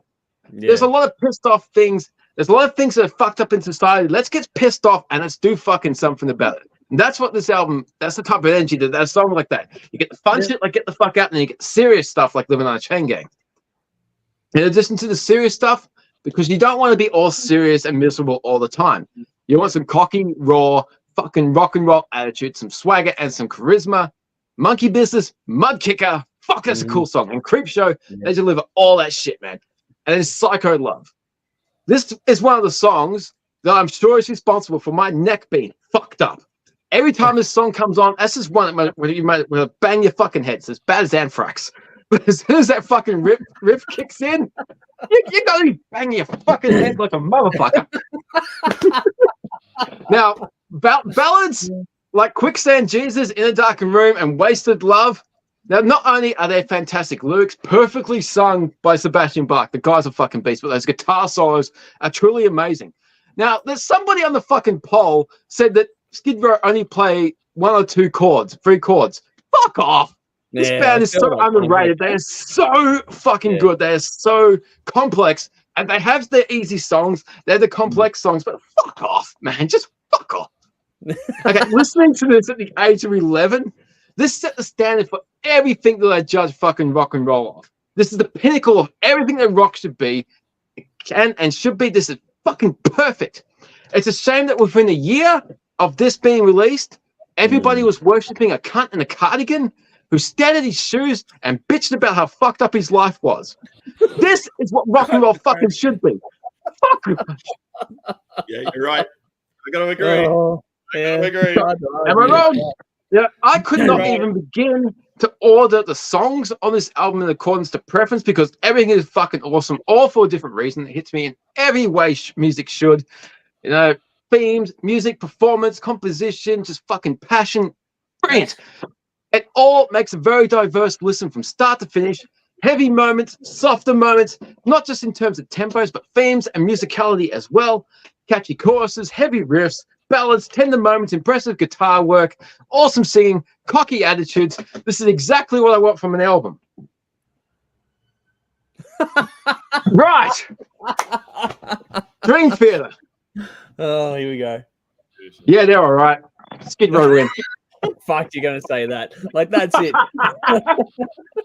I know you're better than that, man. Are you done? Seriously? No, I'm serious. They're all right. Skid Row win. Okay. Wow. Okay. Oh, all right. Cool. No, that wasn't a fucking joke. I was serious. Wow. Okay. I didn't buy that. Fuck. No. I didn't Wow. buy it. Okay. Yeah. Well, on that note, Skid Row does win. Well, what was Bell's? What was Bell's vote? Yeah, because Dave has Bell's vote for us. Yeah, I do. Or just the vote? Yeah, it's such a shame she's not here because I know what Slave to the Grind means to her, but I've also seen her journey with Dream Theater because she wasn't sold to start with. Now she has a T-shirt. Yeah. So I would love to hear her talk about this, but we don't get that. So she picked Skid Row. Okay. So So we I accept was the from only Jeff it's a outlier. landslide. Wow. She went to Skid Row. Jeff. I would think she would probably lean towards Skid Row. Yeah. I know how much Skid Row means to her, so it would be a tough ask to beat that. But no, I do get it. It's funny because Jolie was watching away in Discord, and she said she was laughing her ass off and enjoying the shit out of all that sort of stuff. So she was I gotta watch that back tomorrow. Jesus Christ. Yeah. No, it was. Don't ask me to do that again. That was one of our better battles, I reckon. That was more fun than anything else we've done. Yeah. Animated. Yeah. Hey, what was that? I said animated. It was up there. It's fucking Skid Row, man. You have no idea, man. Like, seriously, Appetite in 87, Skid Row 89, Use Your Illusion and Slave to the Grind in 91. if Skid Row were just a little bit earlier with their debut, they should have been as big. They were like number 2. They could have been that fucking band. And as a young kid, it went back and forth, but Guns N' Roses just had more material. Skid Row could be my band. I would argue that Skid Row, if they'd have kept it together, would have. Yeah. But they, compared to a lot of the grunge bands, Skid Row made it to 96. Yeah. They hung in more than any other fucking band. They've done 6 albums. Yep. And the only albums that the people are talking about is the first 2. That's it. Yeah. Everything else is shit. Human Race is fucked. You know, I like Human Race personally, but you know, it's a darker album. It's grungier sort of thing. They were going for that. Yeah, because of the times, man. They had to. If they wanted to get their album out there, they had to change. It's still well done. But the other albums after that, no. Yeah, it's not Skid Row. I love Eric. The last album was Potential. It was as soon as I heard the new album, I listened to Skid Row and Slave to the Grind. Yeah, that's the thing, isn't it? You always sort of go back to it's thing. The world hadn't fucking changed because of Nirvana and Pearl Jam. God knows how they would have followed up Slave to the Grind, man. Yeah. Oh well, we'll never know. But we'll never know. Yeah, no, we'll never maybe. No. Just move to Sweden because we got Crash Diet and fucking Santa Cruz and Reckless Love and all those bands. Eclipse, Eclipse. Heat. Yeah. It's like the 90s never happened. They just picked up where the fucking balls dropped. Anyway, Guru has chimed in to say, I'm getting such a hat. I must have it. So there we go. Some more love for Conrad's hat there. Michael's gone bollocks. I don't know which one you're referring to, but bollocks it is. Never mind. They're both fucking great. I'm sorry, John Petrucci. I'm sorry. I still worship Dream Theater. I'm sorry. Yeah. Victoria said the only reunion a person would go to is if Steve Perry went back to Journey. Wow, Stevie's got more. That's an interesting one. Steve is awesome. A lot, yeah. But that'll never happen. No, it won't happen. Michael's gone. Eric's sounding great, doing other stuff now, much better than Skid Row stuff for mine. I think, Eric is a very good singer. It's a shame that he's seen that choice seems to have cost him because he's out of the other band too. I forget the name of it right now. Jolie, what's that band you love at the moment? That Eric used to sing for. I met him. I got my photo taken with him. Eric's a lovely guy. He's a lovely. He is. He's a nice guy. Yeah. But Chris has gone with Pantera. Well, we're covering all. You got Venom and all these other ones in there too. So there you go. All right, but we did an audience start of this battle as well. Sorry, go on. Was it Kevin that was talking about going to see Clutch? Was it Kevin that was talking about that? Yes. Somebody mentioned Clutch, Yes, Kevin. That's from the current tour. That's from the current tour. So you might get yourself one of those from the current tour. Yeah. So yeah. That song's The Regulator, isn't it? That song? They do the song The Regulator. Yeah. That's the only song from them I like. It's a good song. Yeah. And oh wow, okay. I like Clutch, but Jolie's confirmed it's that New Horizon band or Horizon band, whichever one was with Nils Moll. New Horizon. But the dude from Amaranth is in New Horizon, though, isn't he? Horizon. Yeah, so he's taken the spot that was Eric's now. It's Nils Moll and is now taking that spot that Eric had. So Eric seems to be between projects at the moment, which is a bit of a shame. But hopefully he comes back to something very cool very soon. He's a very talented vocalist and shouldn't be lost to just doing covers on YouTube. Anyway, the audience side of this battle was a different one. We've done our battle. We've done Skid Row wins, and it's a fair old win in that respect as well. It's 4-1. But the audience had a different battle. They had Skid Row, Slave to the Grind versus Rainbow Rising. And it's fair to say that this one was a landslide as well. Before I get the audience results, let's do a quick roundtable here. Which one would you pick in this context? So, Con, let's go to you first. If it was Skid Row versus Rainbow, which way would you go? Fuck, that's hard. That's tough, man. It's not hard for me. That's really tough. Look, I love both of these records immensely. I'm going to go with Rainbow, but only by a bee's dick. Yeah. All right.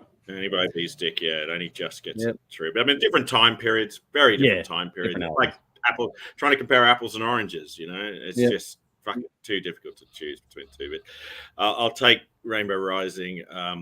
It's just, I guess, connects with my musical taste. Yeah. A little, I don't know. I love them both. Yeah, but as I said, all right, I'll take Rainbow Rising, but only by bee's dick.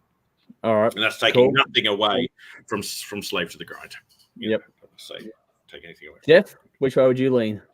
Well, he said Rainbow Rising by a bee's dick. Look, I'm going to say Rainbow Rising by King Kong's fucking dick. It's fucking gargantuan.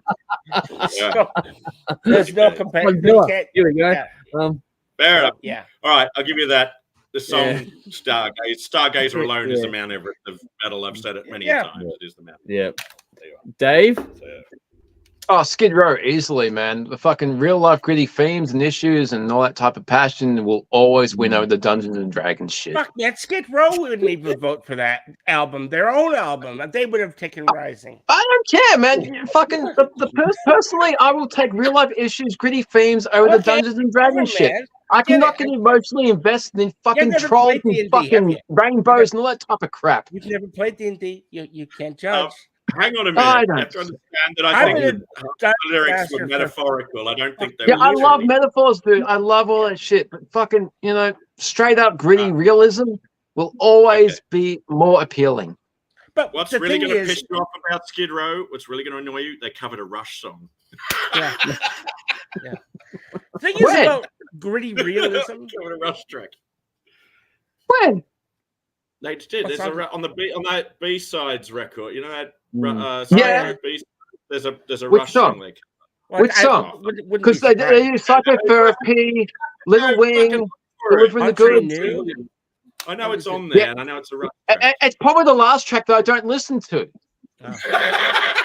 The thing is about you talk about gritty realism. It's Psychotherapy. There's Little Wing from Hendrix, Delivering the Goods from Rob Halford, and two other songs that I don't listen to. Oh. See, Dave, what you said, I'm going to counter your argument. You said you wanted gritty realism and all that shit. That's fine, but music is supposed to be escapism. It's supposed to take you away from your problems. Exactly. I agree with that, but you want some degree of fucking dealing with that shit. As a counterpoint, Jeff. Also catharsis is a thing. Yes, I agree. Yeah, for sure. So, look, I'm not saying it's bad. No, but I'm just saying that I think music is a passport to someplace else, to forget about your problems for a while, not to be reminded about them, Yeah, it's interesting, but it's funny, but Jolie has chimed in with a comment here saying, but Dio didn't look good on a train track with a top off. So music for different reasons. Well done, Jolie. Look, actually, this is I love both albums. This is a tougher one than you might think. I mean, you can honestly say Sebastian's twice the man Dio was. Oh, I don't know about that. That's a bit of a stretch. Shit, well, Sebastian's like 6 foot. Dio's like 3. Okay. Fine, in literal stature, terms, yes, maybe, but wow. Look, I would go. I'm going to go the other way. I'm going to go just. I'm going to go just with Skid Row in this battle, just because I'm in with Dave, and that the way that I love Rainbow Rising. I've got it on vinyl. I love it to bits, but at the same time, just the way that I can listen to that one anytime and I'll be happy. But Skid Row just does something. Slave to the Grind, that album just does something to me that just gets me pumping. It's one of those albums that makes me want to run through brick fucking walls. And so it's just something about it. I love both, but if I had to choose between those two, I'd go with Skid Row. However, this isn't about us. I just did that for an exercise in fun. The audience had to decide on that one, and it was a landslide, 2/3 to 1. What Rainbow. Oh, there you go. 2/3 to 1 Rainbow. So Rainbow, in the audience side of things, has knocked off Dream Theater and Skid Row already. So it's going through. And, Rainbow Rising is I really don't get it. I like Dio, I like Rainbow, but they're not the fucking best thing in the world, and everyone seems to think they are. I don't get it. It's not about Dio. It's what that album did. Yeah. I get that too. It's a big legacy. So many better bands in the fucking 70s though. Oh, yeah. Well, we're going to get to those in time. We've got Aerosmith I voted against Rainbow. All right, I'm going to get back on track here. Now, next week's battle is going to be interesting because it's the same for us and the audience. It is Def Leppard High and Dry making its return, going up against Led Zeppelin 2. Wow. So Holy that's shit. next week's battle. So just keep that in the back of your Yeah, head. that's interesting. A weird one. Holy crap. Yeah. That's going to be tough. Fucking 10 years apart, roughly. Jesus. Yeah. So Led Zeppelin 2 versus Def Leppard High and Dry. Interesting battle coming up next week. It's the 2nd seed versus the 7th seed. So we'll see how things shake out between us and the audience on the same track next week. Let's get some audience comments in here quickly. Chris is going, love Clutch. Love the podcast.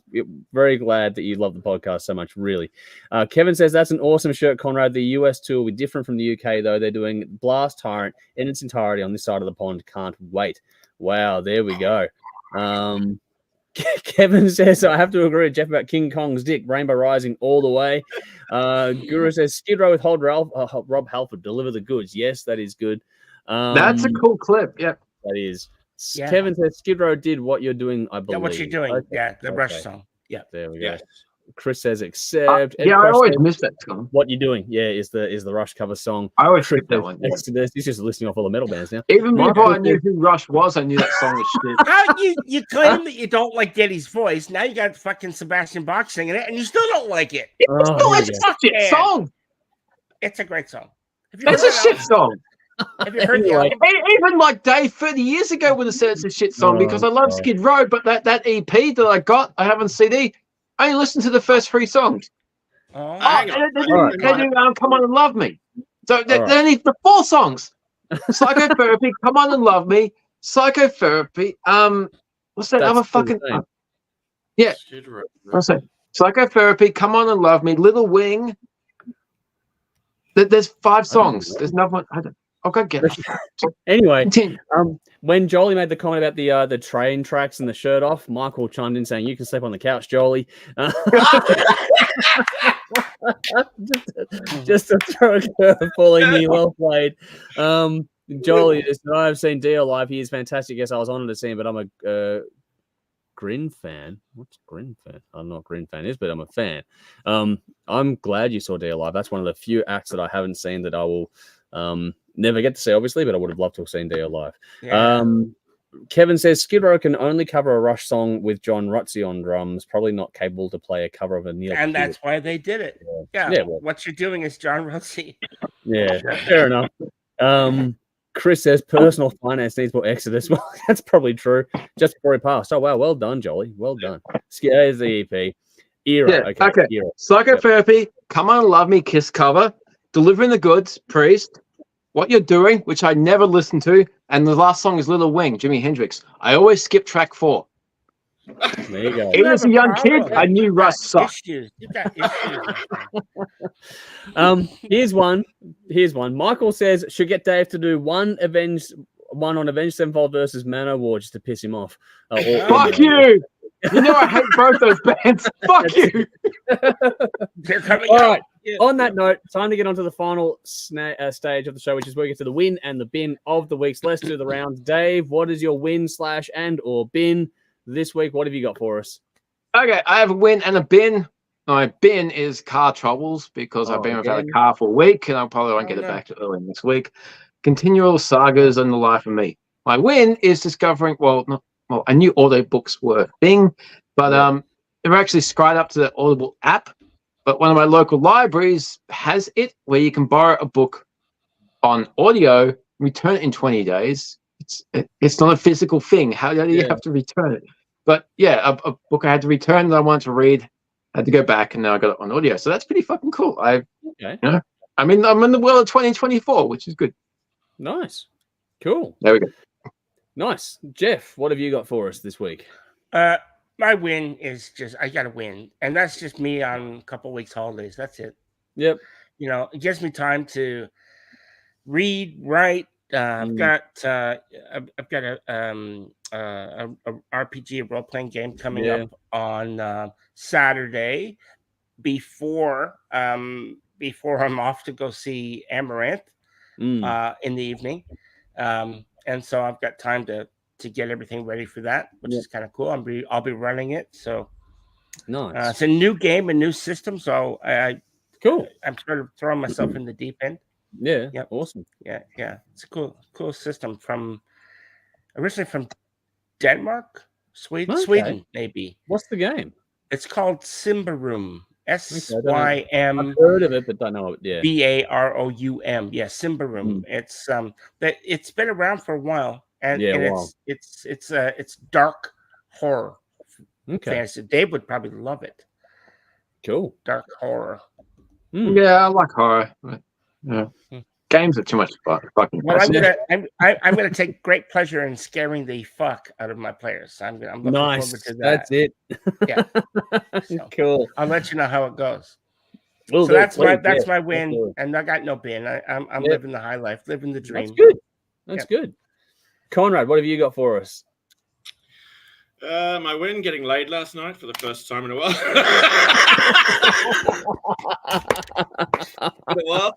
Did she knock it out of the park for you? That's knocked it out of the park. She certainly knocked one out of me. Anyway. That's why he's wearing a hat. His hair, he's like fucking his hair's all over the place. Yeah. That's my win. As for my bin, good job. Chlamydia. That's your bin. You're not going to bin it for knocking away out of the park, are you? No. My bin is being labelled. Okay, at the moment in this country, there's some fucking gnarly shit going on over here. It's pretty bad. It's weird over there, and anybody that's working class and white is labelled pretty much far right wing in this country at the moment. And I copped a bit of I got in a huge heated argument with some people on the bus, and it almost got pretty fucking gnarly. It got pretty bad. Wow. I hate people on their phones playing their phones aloud, right? And I'll pull you up for it. Whoever you are, no matter how big, no matter how small, no matter how many of you are, I will pull you up and say, "Excuse me, can you use headphones, please?" Somehow that makes me a racist because I'm white and they happen to be. One of them was Pakistani, I think, or Bangladeshi or Indian, and their mates were all black, and somehow that makes me a racist because I've asked somebody to use headphones. So, and because I'm white and I'm middle, white working class, and I like Tommy and they said, "You probably like Tommy Robinson." And I said, "Actually, I think Tommy Robinson's fucking brilliant. I think he's a hero. He's amazing." And they fucking went absolutely ape shit. That would. And next thing you know, I'm labeled a fucking Nazi, all this shit, and it's just like, really, just fuck off, honestly. So that's my bin, is these people that are just labeling anybody that's working class and white in this country as being far right. It's fucking ridiculous. These people can fuck right off. They're just fucking lefty fucking retards. They're just, I am impossible. So yeah, those people. No, fair enough. It's like that, all good. I fully sympathize though. And then we got here. Jolie said, she's giving Conrad a woohoo. So that was all love for Conrad.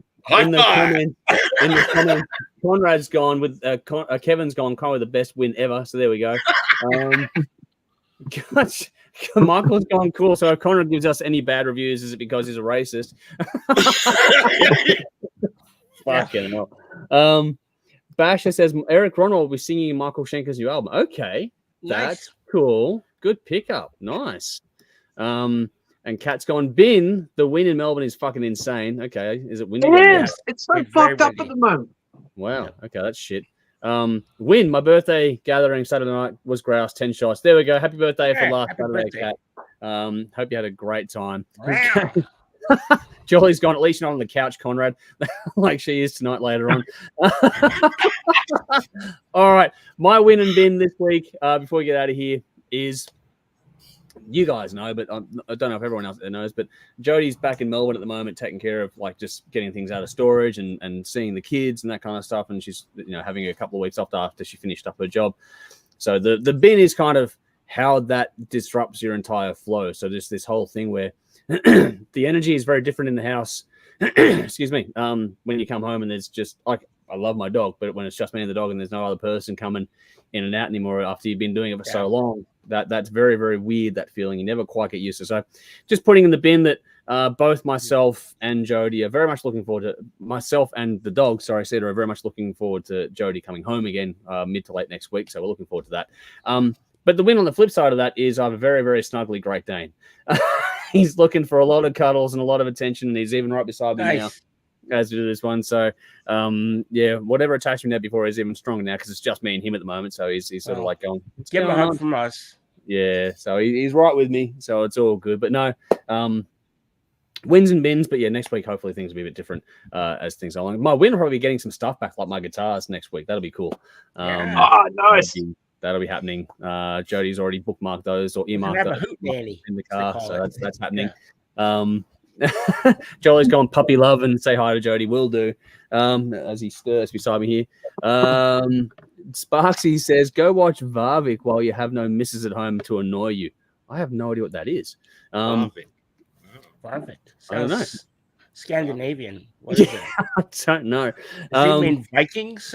Maybe, I don't know, but yeah, Bash has gone yet another windy night. Wow, okay. Windy down there, guys. Another windy night. I just got points right. All right, time to get out of here. We are running out of time here. I want to get us out on time tonight. So just make sure you like, follow, subscribe. Details for us in the description box. You know what to do, folks. I usually do put this thing up. I'll get the banners up now quickly. So just, yeah, you can follow us on your platform. Yeah, I don't know if you can see him in the background, but there he is. Oh, cool. Hey, boy. Hey. He loves shin scratches. That's why I say he's a very snuggly dog. He loves his shin scratches. So yeah, you can like, follow, subscribe while I give the dog a good rub. But anyway, you can support us on Patreon. You get to do things like watch our weekends, private streams, and other stuff as well. And of course, if you want to get in touch with us, best way to do so is media@thehardrockshow.com. I'm not sure what the dog is doing, but he's doing something. And Jolly's going to shower, beautiful pup. Yes, he's here.